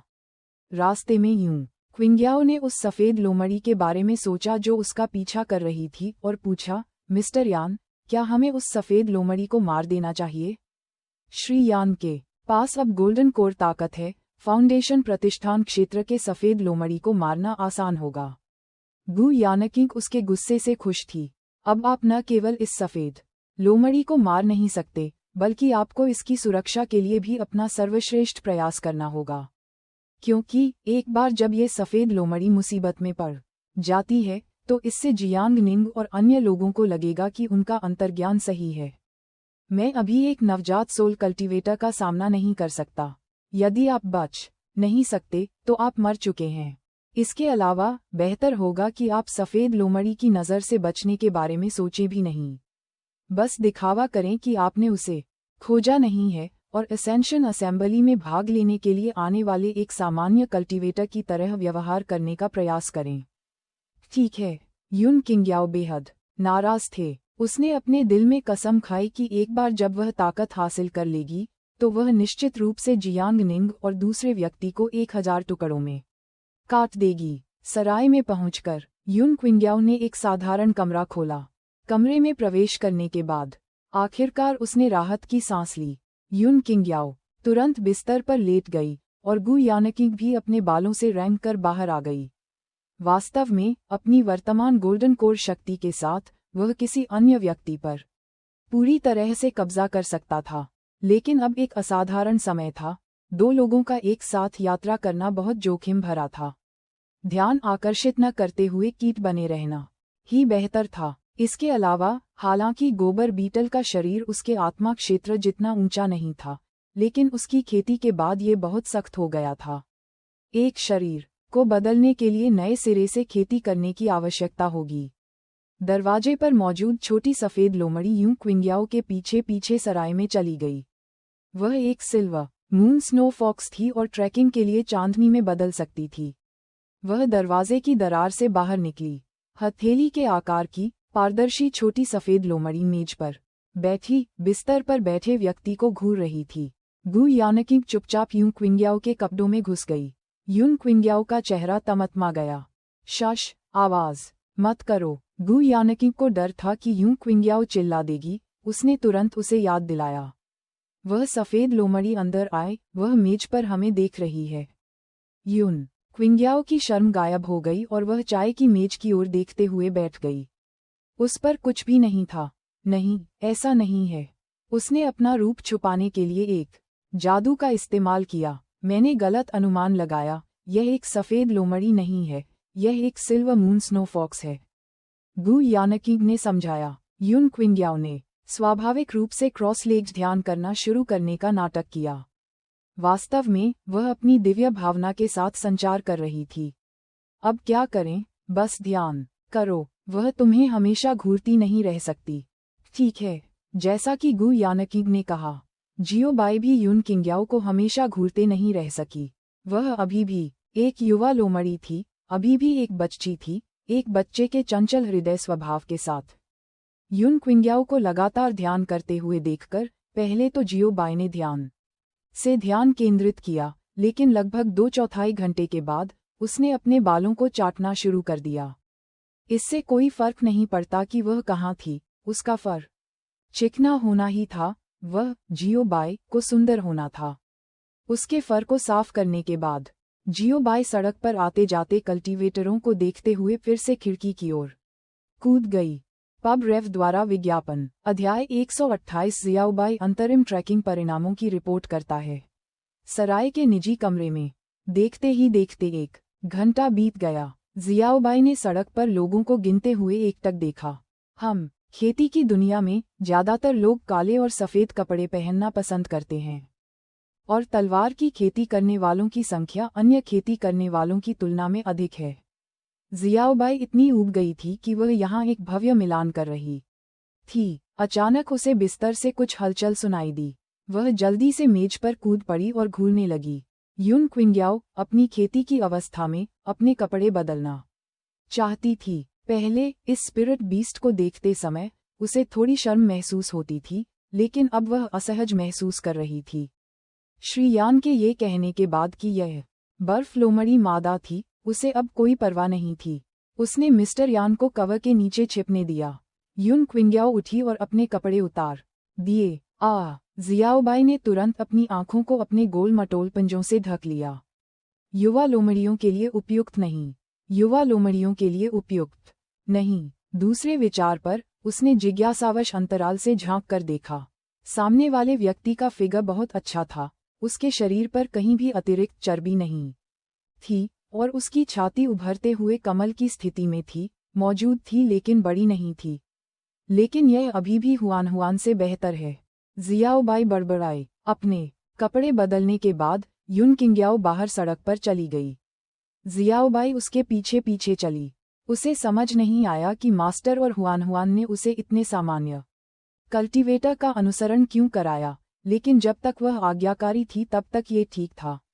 बहन युन्यू ने कहा, उसके जैसी विनम्र और आज्ञाकारी छोटी लोमड़ी को कौन नापसंद करेगा। दूसरी तरफ जियांग निंग और शेन जिनहुआन थोड़े आराम के बाद फिर से मिले। सू राव ने हाल ही में टिंग्यू और गुआनग्ज्यू पैलेस के प्रमुख प्रत्यक्ष शिष्यों के साथ इस प्रक्रिया को पूरा किया था। एसेंशन असेंबली में कुल 4 चरण होते हैं, लेकिन वास्तव में जब यह आधिकारिक तौर पर शुरू होता है तो केवल 3 चौकियां होती हैं। एसेंशन असेंबली में प्रवेश करने के बाद एक पारंपरिक कार्यक्रम होगा, सीढ़ी चढ़ने की चुनौती। एसेंशन असेंबली में भाग लेने वाले साधकों को सीढ़ियों का एक सेट चुनना होगा और ऊपर की ओर चढ़ना होगा। जो लोग निर्दिष्ट समय के भीतर मंच पर पहुंचते हैं उन्हें आधिकारिक भागीदार माना जाता है। सू राव ने सभी को समझाया, मुख्य रूप से जियांग निंग और शेन जिनहुआन को। उसके बाद 3 आधिकारिक कार्यक्रम हैं। पहले चरण में हड्डी की आयु और योग्यता को मापा जाता है। इस चरण के लिए उपकरणों की आवश्यकता होती है और यिंगटोंग मर्चेंट गिल्ड अमीर होने के कारण इस परियोजना को शुरू करेगा। दूसरा चरण क्षमता को मापता है। प्रतिभागी एक ही दायरे के 3 महान गुटों के शिष्यों के खिलाफ लड़ेंगे, ये देखने के लिए कि एक ही दायरे में विरोधियों को कुचलने की स्थिति में कितने लोग अपनी क्षमता का इस्तेमाल कर सकते हैं। इस चरण में मजबूत युद्ध शक्ति वाले शिष्यों की आवश्यकता है और टियास मिलिट्री प्रीफेक्चर इस चेकपॉइंट के लिए जिम्मेदार होगा। तीसरा चरण दाव हृदय को मापता है। ये परीक्षण करता है कि मृत्यु और प्रलोभन का सामना करते समय शिष्य दृढ़ दाव हृदय बनाए रख सकते हैं या नहीं। इस चरण में ब्रह्म के निर्माण की आवश्यकता है, जिसमें हमारा याओगुआंग इम्मोर्टल पैलेस काफी कुशल है, इसलिए हम इसे स्थापित करने के प्रभारी होंगे। ये सुनकर जियांग निंग ने सोचा, यह अन्य उपन्यासों की तरह ही प्रक्रिया है। दरअसल यह महिला उन्मुख उपन्यास जुआनहुआन कहानी के रूप में प्रच्छन्न एक रोमांस उपन्यास है। पुरुष प्रधान उपन्यासों में पाई जाने वाली भावुक लड़ाइयाँ कहाँ होंगी? सू राव ने कहा, इन 3 चौकियों में से प्रत्येक को मार्गदर्शन के लिए 3 महान गुटों के लोगों की आवश्यकता होती है, इसलिए जिनके पास अपर्याप्त ताकत है वे मार्गदर्शक के रूप में कार्य करेंगे। जहां तक आप में से बाकी लोगों की बात है, मेरे पास यहाँ याओगुआंग पैलेस से दोहराया गया एक छोटा दिल प्रश्न करने वाला दर्पण है। तीनों महलों के प्रत्यक्ष शिष्य प्रत्येक महल को धारण करेंगे। आपको कुछ भी स्कोर करने की आवश्यकता नहीं है, आपको बस ये सुनिश्चित करने के लिए हमारे दिल पर सवाल उठाने वाले दर्पण पर नजर रखने की जरूरत है कि कोई गलती न हो। ये कार्य काफी सरल था। निचले दायरे वाले लोग गलत काम करने वालों के रूप में कार्य करेंगे, जबकि उच्च दायरे वाले लोग एआई ग्राहक सेवा बंद होने पर मानव ग्राहक सेवा के रूप में काम करेंगे। ऐसा लग रहा था जैसे कोई कठिनाई नहीं है, इसलिए प्रदान किए गए इनाम संसाधन प्रचुर मात्रा में नहीं थे। इस कारण भी कई लोग आने को तैयार नहीं थे। उत्साह देखने के अलावा वे और क्या कर सकते थे?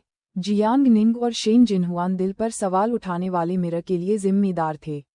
यह एक ऐसा कार्य था जो उन्हें सू राव के पिछले दरवाजे से मिला था। जियांग निंग ने सोचा कि अगर जियाओबाई को कोई सुराग नहीं मिला, तो वह उस महिला कल्टीवेटर को देखने के लिए दिल से सवाल पूछने वाले दर्पण का उपयोग कर सकता है। ये बीमा की एक अतिरिक्त परत रखने जैसा था।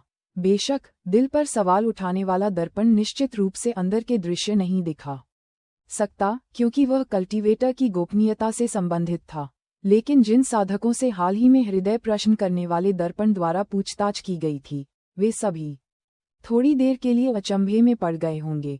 जियांग निंग को केवल उस महिला कल्टीवेटर के लिए एक अनोखा भ्रम पैदा करने के लिए इस क्षणभंगुर अवसर का लाभ उठाने की जरूरत थी। एक नवजात सोल कल्टीवेटर के रूप में वह अभी भी इसे प्रबंधित कर सकता है। तब तक अगर यह पुष्टि हो जाती कि यह यूं क्विंग्याओ नहीं है, तो दूसरा पक्ष भी सोचेगा कि वे अभी भी भ्रम में हैं, जिससे संदेह पैदा नहीं होगा। असाइनमेंट प्राप्त करने के बाद जियांग निंग और शेन जिनहुआन जुआनहुआंग शहर में घूमने गए। 3 महान गुटों के सभी लोग आगामी असेंशन असेंबली की तैयारी में व्यस्त थे। उन्हें कुछ खास नजर नहीं आया। शाम को जियांग निंग ने ध्वनि संचरण जेड स्लिप के माध्यम से पूछा, जियाओबाई कैसा चल रहा है? जियाओबाई की नर्म और मधुर आवाज ध्वनि प्रसारण जेड स्लिप से आए। मास्टर, जिस महिला कल्टीवेटर पर आपने मुझे नजर रखने के लिए कहा था, वह खेती करने के लिए अपने कमरे में चली गई। वह उस दौरान एक बार सड़क पर असेंशन असेंबली के बारे में पूछताछ करने के लिए बाहर गई थी। इसके अलावा उसने कुछ औषधीय गोलियां भी खरीदीं। और कुछ नहीं है, जियांग निंग ने भौहें चढ़ाते हुए कहा। क्या वह हमेशा ऐसी ही दिखती है? भेष बदलने वाला कोई व्यक्ति निश्चित रूप से इसे पूरे दिन बनाए नहीं रख सकता। अकेले होने पर वे अपने मूल स्वरूप में वापस आ जाते। थे, वह बस ऐसी ही दिखती है, और मैंने पाया कि यह महिला कल्टीवेटर थोड़ी गंजी है। मैंने उसे अपना सिर खुजलाते हुए देखा और उसके सिर को खरोंचते हुए एक बड़ा मुट्ठी भर बाल झड़ जाता था और एक बड़ा मुट्ठी भर बाल। जियांग निंग, जियाओबाई, देखती रहो और हमेशा अपनी सुरक्षा को प्राथमिकता दो। चिंता मत करो, मास्टर। आवाज गायब हो गई। जियांग निंग ने शेन जिनहुआन को इन परिस्थितियों के बारे में बताया। शेन जिनहुआन ने एक पल के लिए सोचा और कहा, ये यूं क्विंग्याओ नहीं होना चाहिए। यूं क्विंग्याओ के बाल नहीं झड़ते। हम दोनों 12 साल के हैं, लगभग 13। हमारे बाल कैसे झड़ सकते हैं? यहाँ तक कि उसने अपने बाल भी नोच डाले। उसके बालों की जड़ें बहुत मजबूत थीं, कोई बाल नहीं गिरा। जियांग निंग ने आह भरते हुए कहा, मुझे हमेशा ऐसा लगता है कि मैंने कुछ अनदेखा कर दिया है। सराय के अंदर यून क्विंग्याओ ने अपनी आंखें बंद करके गु यानकिंग से बातचीत की। एसेंशन असेंबली कुछ ही दिनों में है। एक बार जब हम 3 महान गुटों में से एक में प्रवेश करेंगे तो हम सुरक्षित रहेंगे। हाँ, हालांकि जियांग निंग को डिजी की विरासत नहीं मिली। सभी 3 महान गुटों का मानना है कि उसके पास दाव लीफ है, इसलिए उसे निश्चित रूप से 3 महान गुटों के बीच शरण नहीं मिलेगी। बस कुछ दिन और रुक जाओ। यूं क्विंग्याओ ने चुपचाप खुद से कहा। अध्याय 129 नए साल की पूर्व संध्या। 12वें चंद्र मास के 30वें दिन, नववर्ष की पूर्व संध्या। जियांग निंग ने छोटी लोमड़ी को वापस बुलाया। एक हुआक्सियन के रूप में, यूं क्विंग्याओ चाहे कितनी भी महत्वपूर्ण क्यों न हो, वह नए साल का जश्न मनाने से अधिक महत्वपूर्ण नहीं थी। दिन के दौरान जियांग निंग नए साल का सामान खरीदने के लिए शेन जिनहुआन और छोटी लोमड़ी को सड़कों पर ले गया। एसेंशन असेंबली शुरू होने में 2 दिन बाकी थे और कल्टीवेशन वर्ल्ड की सड़कों और गलियों में बिल्कुल भी नए साल का माहौल नहीं था। जियांग निंग यिंगटोंग मर्चेंट गिल्ड गए और एक आध्यात्मिक पेड़ से मेवे, साथ ही स्पिरिट पिग मांस, स्पिरिट मछली मांस और स्पिरिट चिकन मांस खरीदा। आखिरकार यह नए साल की शाम का रात्रि भोज था। ये 3 प्रकार के मांस स्वाभाविक रूप से अपरिहार्य थे। उनके मेनू के अनुसार ब्रेस्ड पोर्क जरूरी था, उसके बाद स्टू चिकन ड्रमस्टिक्स, फिर स्टीम्ड पच और 4 जॉय मीटबॉल। वह 8 व्यंजनों को पूरा करने के लिए झींगा जैसे कुछ ठंडे व्यंजन भी बनाएगा और फिर वे सभी तैयार हो जाएंगे। उसके पास अभी भी बहुत सारी आध्यात्मिक शराब थी जो सूराओं ने उसे दी थी, इसलिए उसने आज रात पीने के लिए कुछ फलों की शराब मिला दी। उसने सामग्री को अपनी स्टोरेज रिंग में रख दिया। जियांग निंग ने छोटी लड़की का हाथ पकड़ा और यिंगटोंग मर्चेंट गिल्ड के तहत सबसे अच्छे कपड़ों की दुकान में गई। शेन जिनहुआन की बाहों में छोटी लोमड़ी ने पूछा, मास्टर, क्या आप आज अमीर हो गए? आप इतना अधिक क्यों खरीद रहे हैं? जियांग निंग मुस्कुराया। आज नए साल की पूर्व संध्या है और कल पहले चंद्र महीने का पहला दिन है, जो नए साल का दिन है। ओह, मैं समझा, छोटी लोमड़ी ने उत्साह से कहा। मैंने लंबे समय से सुना है कि नश्वर लोगों के बीच नए साल का जश्न मनाने की परंपरा है और यह बहुत जीवंत है, लेकिन जुआनहुआंग शहर में बिल्कुल भी नए साल का माहौल नहीं है। मैंने सोचा कि यह नश्वर साम्राज्यों के लिए विशेष था। किसानों के लिए एकांत साधना की एक अवधि कई या 10 वर्षों से भी अधिक समय तक चल सकती है, और अकेले रहने के साथ संयुक्त रूप से नए साल के दौरान जश्न मनाने के लिए वास्तव में बहुत कुछ नहीं है। जियांग निंग ने आह भरी। वे 2 लोग और एक लोमड़ी, जिन ध्वनि संचारक जेड तावीज़ों का उपयोग करते थे, वे विशेष रूप से बनाए गए थे, जो 3 लोगों के लिए एक छोटे समूह की बातचीत के समान थे, जहां तीसरा व्यक्ति भी दूसरों की बातचीत देख सकता था। शेन जिनहुआन थोड़ा चकित था। नया साल, ये शब्द उसे बहुत करीब फिर भी बहुत दूर लगा। पिछले नए साल में वह जीवित रहने के लिए संघर्ष कर रही थी। हुआन, तुम किस बारे में सोच रहे हो? जियांग निंग ने अपनी हथेली भींच ली। चारों ओर देखें और देखें कि क्या कोई पोशाकें हैं जो आपको पसंद हैं। अपना समय लें और एक चुनें। हम। शेन जिनहुआन चमक उठा। अतीत का पीछा नहीं किया जा सकता, वे चीजें खत्म हो गई हैं। अब उसके पास छोटी लोमड़ी और उसका मालिक था जो उससे प्यार करता था। शेन जिनहुआन ने लटकती हुई पोशाकों को देखा। उसकी नज़र अंततः एक लाल लंबी पोशाक पर टिकी। पोशाक में छाती और कॉलर पर सुनहरे धागे थे, कमर पर फॉर्म फिटिंग थी और इसमें एक छोटी चौकोर नेकलाइन थी जो कॉलरबोन को प्रकट कर रही थी। कपड़े की दुकान के मालिक ने मुस्कुराते हुए कहा, परी, तुम्हारी पसंद उत्कृष्ट है। ये पोशाक सामान्य आध्यात्मिक रेशम कीट रेशम से नहीं बनी है। यह उत्परिवर्तित आध्यात्मिक रेशम कीट के रेशम से बुनी गई है, जिनमें से हर 10,000 आध्यात्मिक रेशम कीट में से केवल एक ही दिखाई देता है। इस पोशाक को पहनना मुलायम कवच पहनने जैसा है। ये late stage qi refining realm cultivator के हमलों का सामना कर सकता है। जियांग निंग ने पूछा, कितना है? कपड़े की दुकान के मालिक ने 10 कहकर इशारा किया। इसकी कीमत केवल 10 उच्च ग्रेड स्पिरिट स्टोन्स है। 10 high grade spirit stones 1000 mid grade spirit stones थे। ये बहुत महंगा था। जियांग निंग ने बिना कुछ सोचे समझे भुगतान कर दिया। इस पोशाक को आजमाने की भी जरूरत नहीं थी। यह व्यक्ति की काया के अनुसार बदल जाएगा, जो कि कल्टीवेशन वर्ल्ड में कपड़ों की एक विशेषता थी। यदि कोई युद्ध के दौरान कपड़े फटने की संभावना पर विचार नहीं करता, तो एक कल्टीवेटर के लिए जीवन भर कपड़े का एक टुकड़ा पहनना असंभव नहीं था। शेन जिनहुआन ने कोई आपत्ति नहीं जताई। हाल ही में उसने दूसरों के जीवन को देखा और उनकी तुलना अपने जीवन से की। वास्तव में उसे लगा कि उसके जीवन में भी सुधार हुआ है। उसे अब मितव्ययिता से नहीं रहना था। हालांकि 10 हाई ग्रेड स्पिरिट स्टोन्स बहुत थे, यह नया साल था और वे इसे खरीद सकते थे। जब दुकानदार ड्रेस ले रहा था, जियांग निंग ने मुस्कुराते हुए पूछा, क्या आप इसे आजमाना चाहते हैं? नहीं, शेन जिनहुआन ने अपना सिर हिलाया। नए कपड़े पहनने के लिए नए साल के दिन तक इंतजार करना चाहिए। कपड़े खरीदने के बाद जियांग निंग ने प्रदर्शित कपड़ों को देखा और सीधे दुकानदार से पूछा, दुकानदार, क्या तुम्हारे पास मेरे आध्यात्मिक पालतू जानवर के लिए कपड़े हैं? शेन जिनहुआन की बाहों में मौजूद छोटी सफेद लोमड़ी ने ये सुना, उसका तुरंत गला भर आया। मास्टर, मुझे भी एक मिलता है। मैं बहुत प्रभावित हूँ। अब से मास्टर जो भी कहेंगे, मैं उसे सुनूंगा। जियांग निंग ने मुस्कुराते हुए अपनी आवाज सुनाई, आप भी हमारे परिवार के सदस्य हैं, तो आपके पास नए कपड़े कैसे नहीं हो सकते?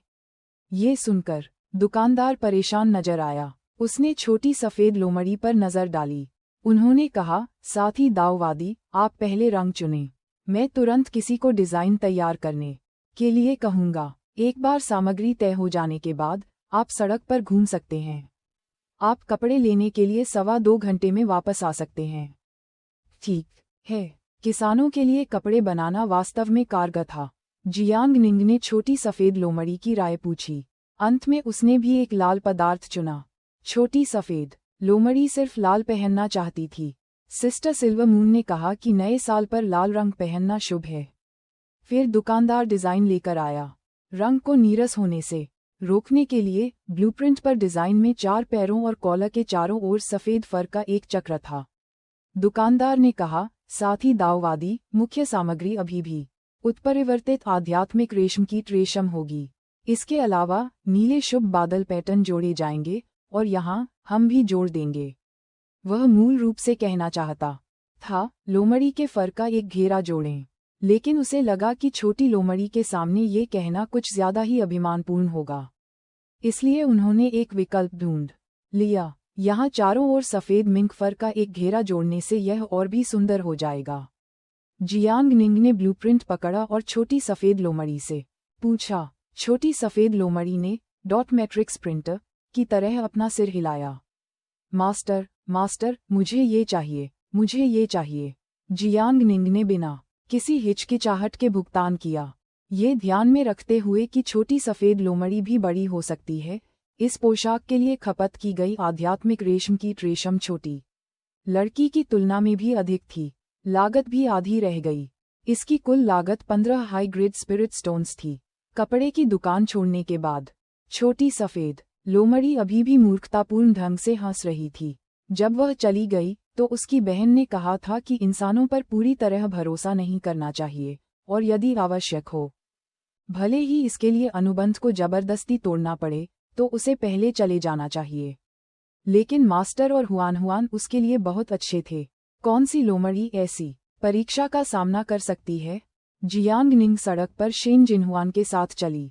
वह मूल रूप से कुछ पटाखे खरीदना चाहता था, लेकिन दुर्भाग्य से यहाँ कोई पटाखे नहीं बेचे गए, आतिशबाजी भी नहीं हुई। सौभाग्य से बिक्री के लिए लाल लालटेन के आकार में प्रकाशमान आध्यात्मिक कलाकृतियां थीं। उनमें स्पिरिट स्टोन्स डालने से वे अनिश्चित काल तक जलते रह सकते थे, और कई लोगों ने ऐसे प्रकाश उपकरण चुने। 2 घंटे बाद जियांग निंग ने अपनी जरूरत की हर चीज खरीद ली थी। वे कपड़े की दुकान पर लौट आए। उनके अंदर आते ही दुकानदार ने कपड़े दे दिए। जियांग निंग ने छोटी सफेद लोमड़ी से पूछा कि क्या वह उन्हें अब पहनना चाहती है। छोटी लोमड़ी ने उन्हें आजमाने की इच्छा का विरोध किया और अपना सिर हिला दिया। मैं अब उन्हें पहनना भी नहीं चाहता। मैं कल तक इंतजार करूंगा।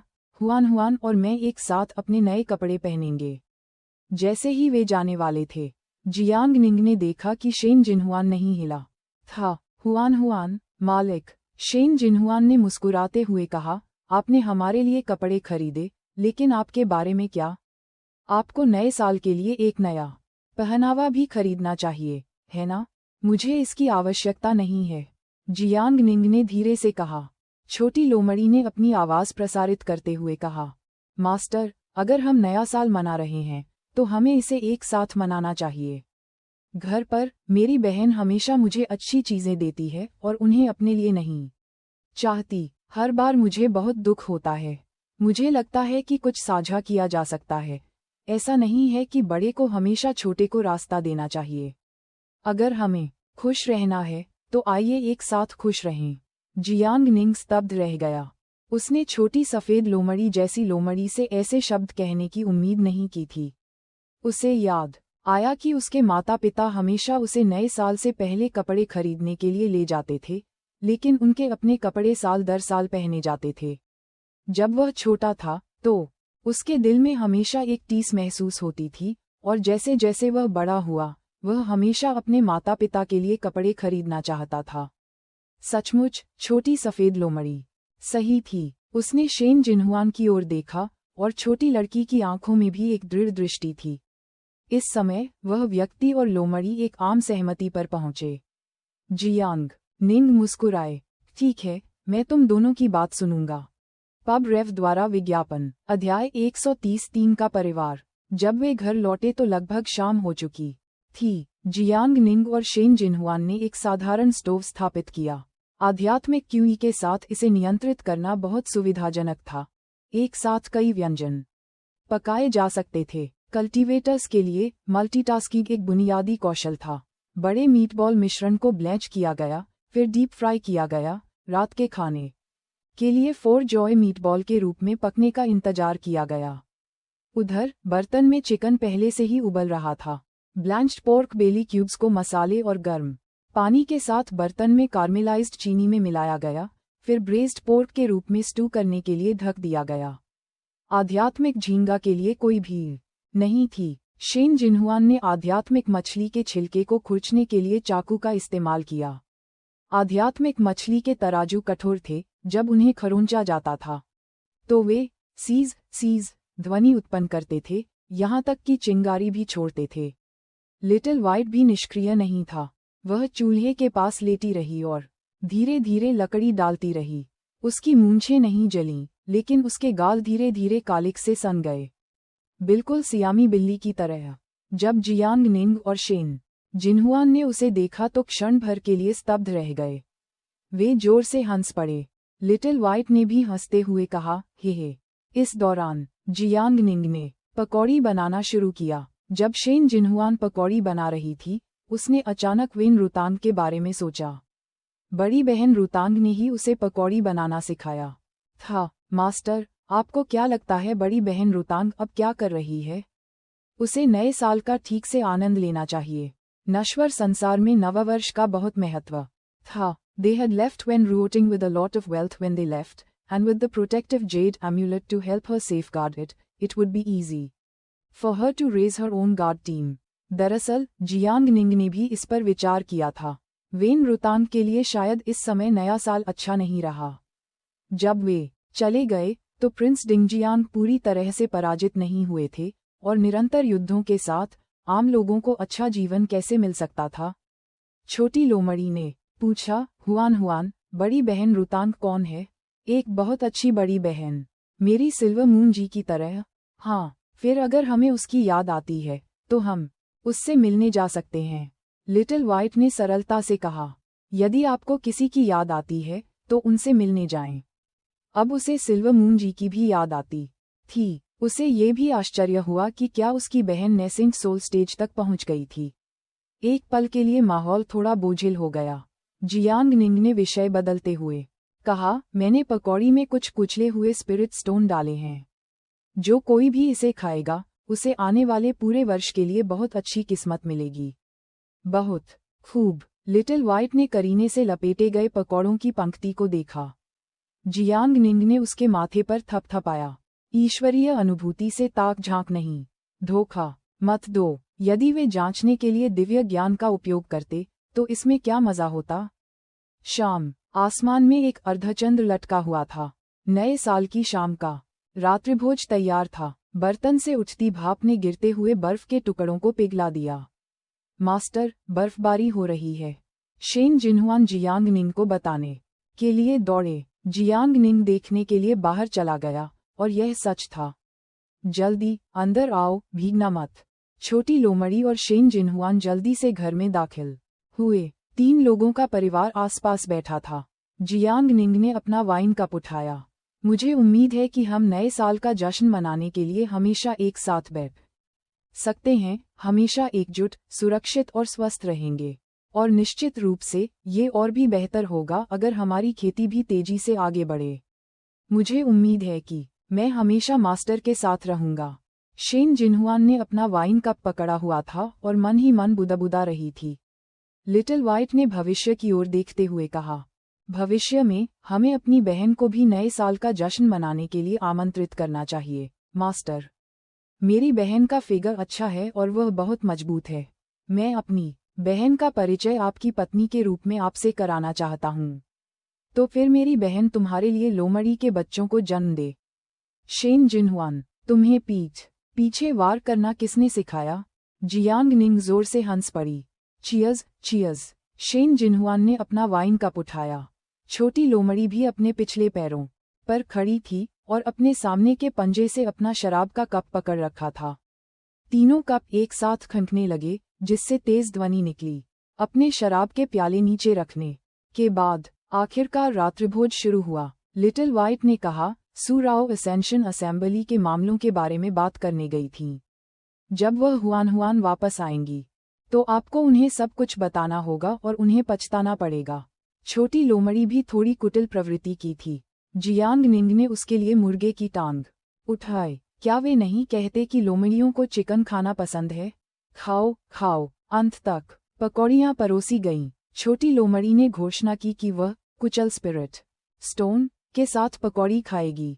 शेन जिनहुआन ने परिपक्वता का दिखावा किया, लेकिन उसकी आंखें भी उत्सुकता से भरी थीं। जियांग निंग ने जांच करने के लिए गुप्त रूप से अपनी दिव्य भावना का उपयोग किया। उसने इंसान और लोमड़ी दोनों को पकौड़े परोसे। कुछ देर बाद छोटी लोमड़ी ने गुलाबी नाखून के आकार का कुचला हुआ स्पिरिट स्टोन उगल दिया। मास्टर, हुआन हुआन, मुझे यह मिल गया। शेन जिनहुआन ने भी इस समय कुचले हुए स्पिरिट स्टोन का एक टुकड़ा उगल दिया। मुझे भी एक मिल गया। जियांग निंग मुस्कुराए, जब से आपने इसे पाया है, आपके पास आने वाले पूरे वर्ष के लिए बहुत बहुत शुभकामनाएं होंगी। यह सही है, यह सही है। छोटी लोमड़ी ने महत्वाकांक्षी रूप से घोषणा की, मैं गोल्डन कोर बनना चाहता हूँ। शेन जिनहुआन ने जियांग निंग को देखा। उसे बस यही उम्मीद थी कि जियांग निंग ठीक हो जाएगी। रात के खाने के बाद 2 इंसान और एक लोमड़ी आंगन में गए। रात के खाने के समय ही आंगन में बर्फ की परत गिरी हुई थी। लिटिल व्हाइट बर्फ में छोटे पंजे के निशान छोड़ते हुए तेजी से आगे बढ़ा। शेन जिनहुआन एक स्नोमैन बनाना चाहता था, लेकिन ये याद करते हुए कि जियांग निंग ने अपने पिछले सेब के आकार के स्नोमैन को बट कहा था, उसने सारी प्रेरणा खो दी। वह घृणित जियांग निंग, ये बट कैसे हो सकता है? जितना अधिक वह इसके बारे में सोचती थी, उसे उतना ही गुस्सा आता था। शेन जिनहुआन ने सीधे एक स्नोबॉल बनाया और उसे जियांग निंग पर फेंक दिया। जियांग निंग हंसे और खुद एक स्नोबॉल बनाया। आधी रात के बाद पहले चंद्र माह का पहला दिन आ गया। जियांग निंग मूल रूप से कहना चाहती थी, हर कोई सो जाए। तभी उनका हृदय परिवर्तन हो गया। किसानों, क्यों सोएं? छोटी लोमड़ी नए कपड़े पहनने के लिए चिल्लाई और शेन जिनहुआन भी चला गया। जियांग निंग ने भी बदलने का फैसला किया। कुछ देर बाद वे मुख्य हॉल में मिले। जियांग निंग ने सफेद वस्त्र पहना था, जिसका व्यवहार अलौकिक और सौम्य लग रहा था। लिटिल व्हाइट द्वारा अपने लाल कपड़े पहनने के बाद उसे सुंदरता और हास्य के कुछ अतिरिक्त अंक प्राप्त हुए। वह अपनी उत्तेजना व्यक्त करते हुए कमरे के चारों ओर उछल कूद करने लगी। शेन जिनहुआन की पोशाक ने जियांग निंग को चौंका दिया। जैसा कि पुस्तक में महिला खलनायक से अपेक्षित था, इस लाल पोशाक ने शेन जिनहुआन की मनमोहक सुंदरता को प्रदर्शित किया। नेकलाइन से पता चलने वाली उत्कृष्ट कॉलरबोन हड्डीदार थी, लेकिन पतली नहीं थी, और उसकी थोड़ी उभरी हुई छाती में उसकी उम्र के लिए उपयुक्त परिपूर्णता थी। उसकी पतली कमर और सुडौल कूल्हे थे।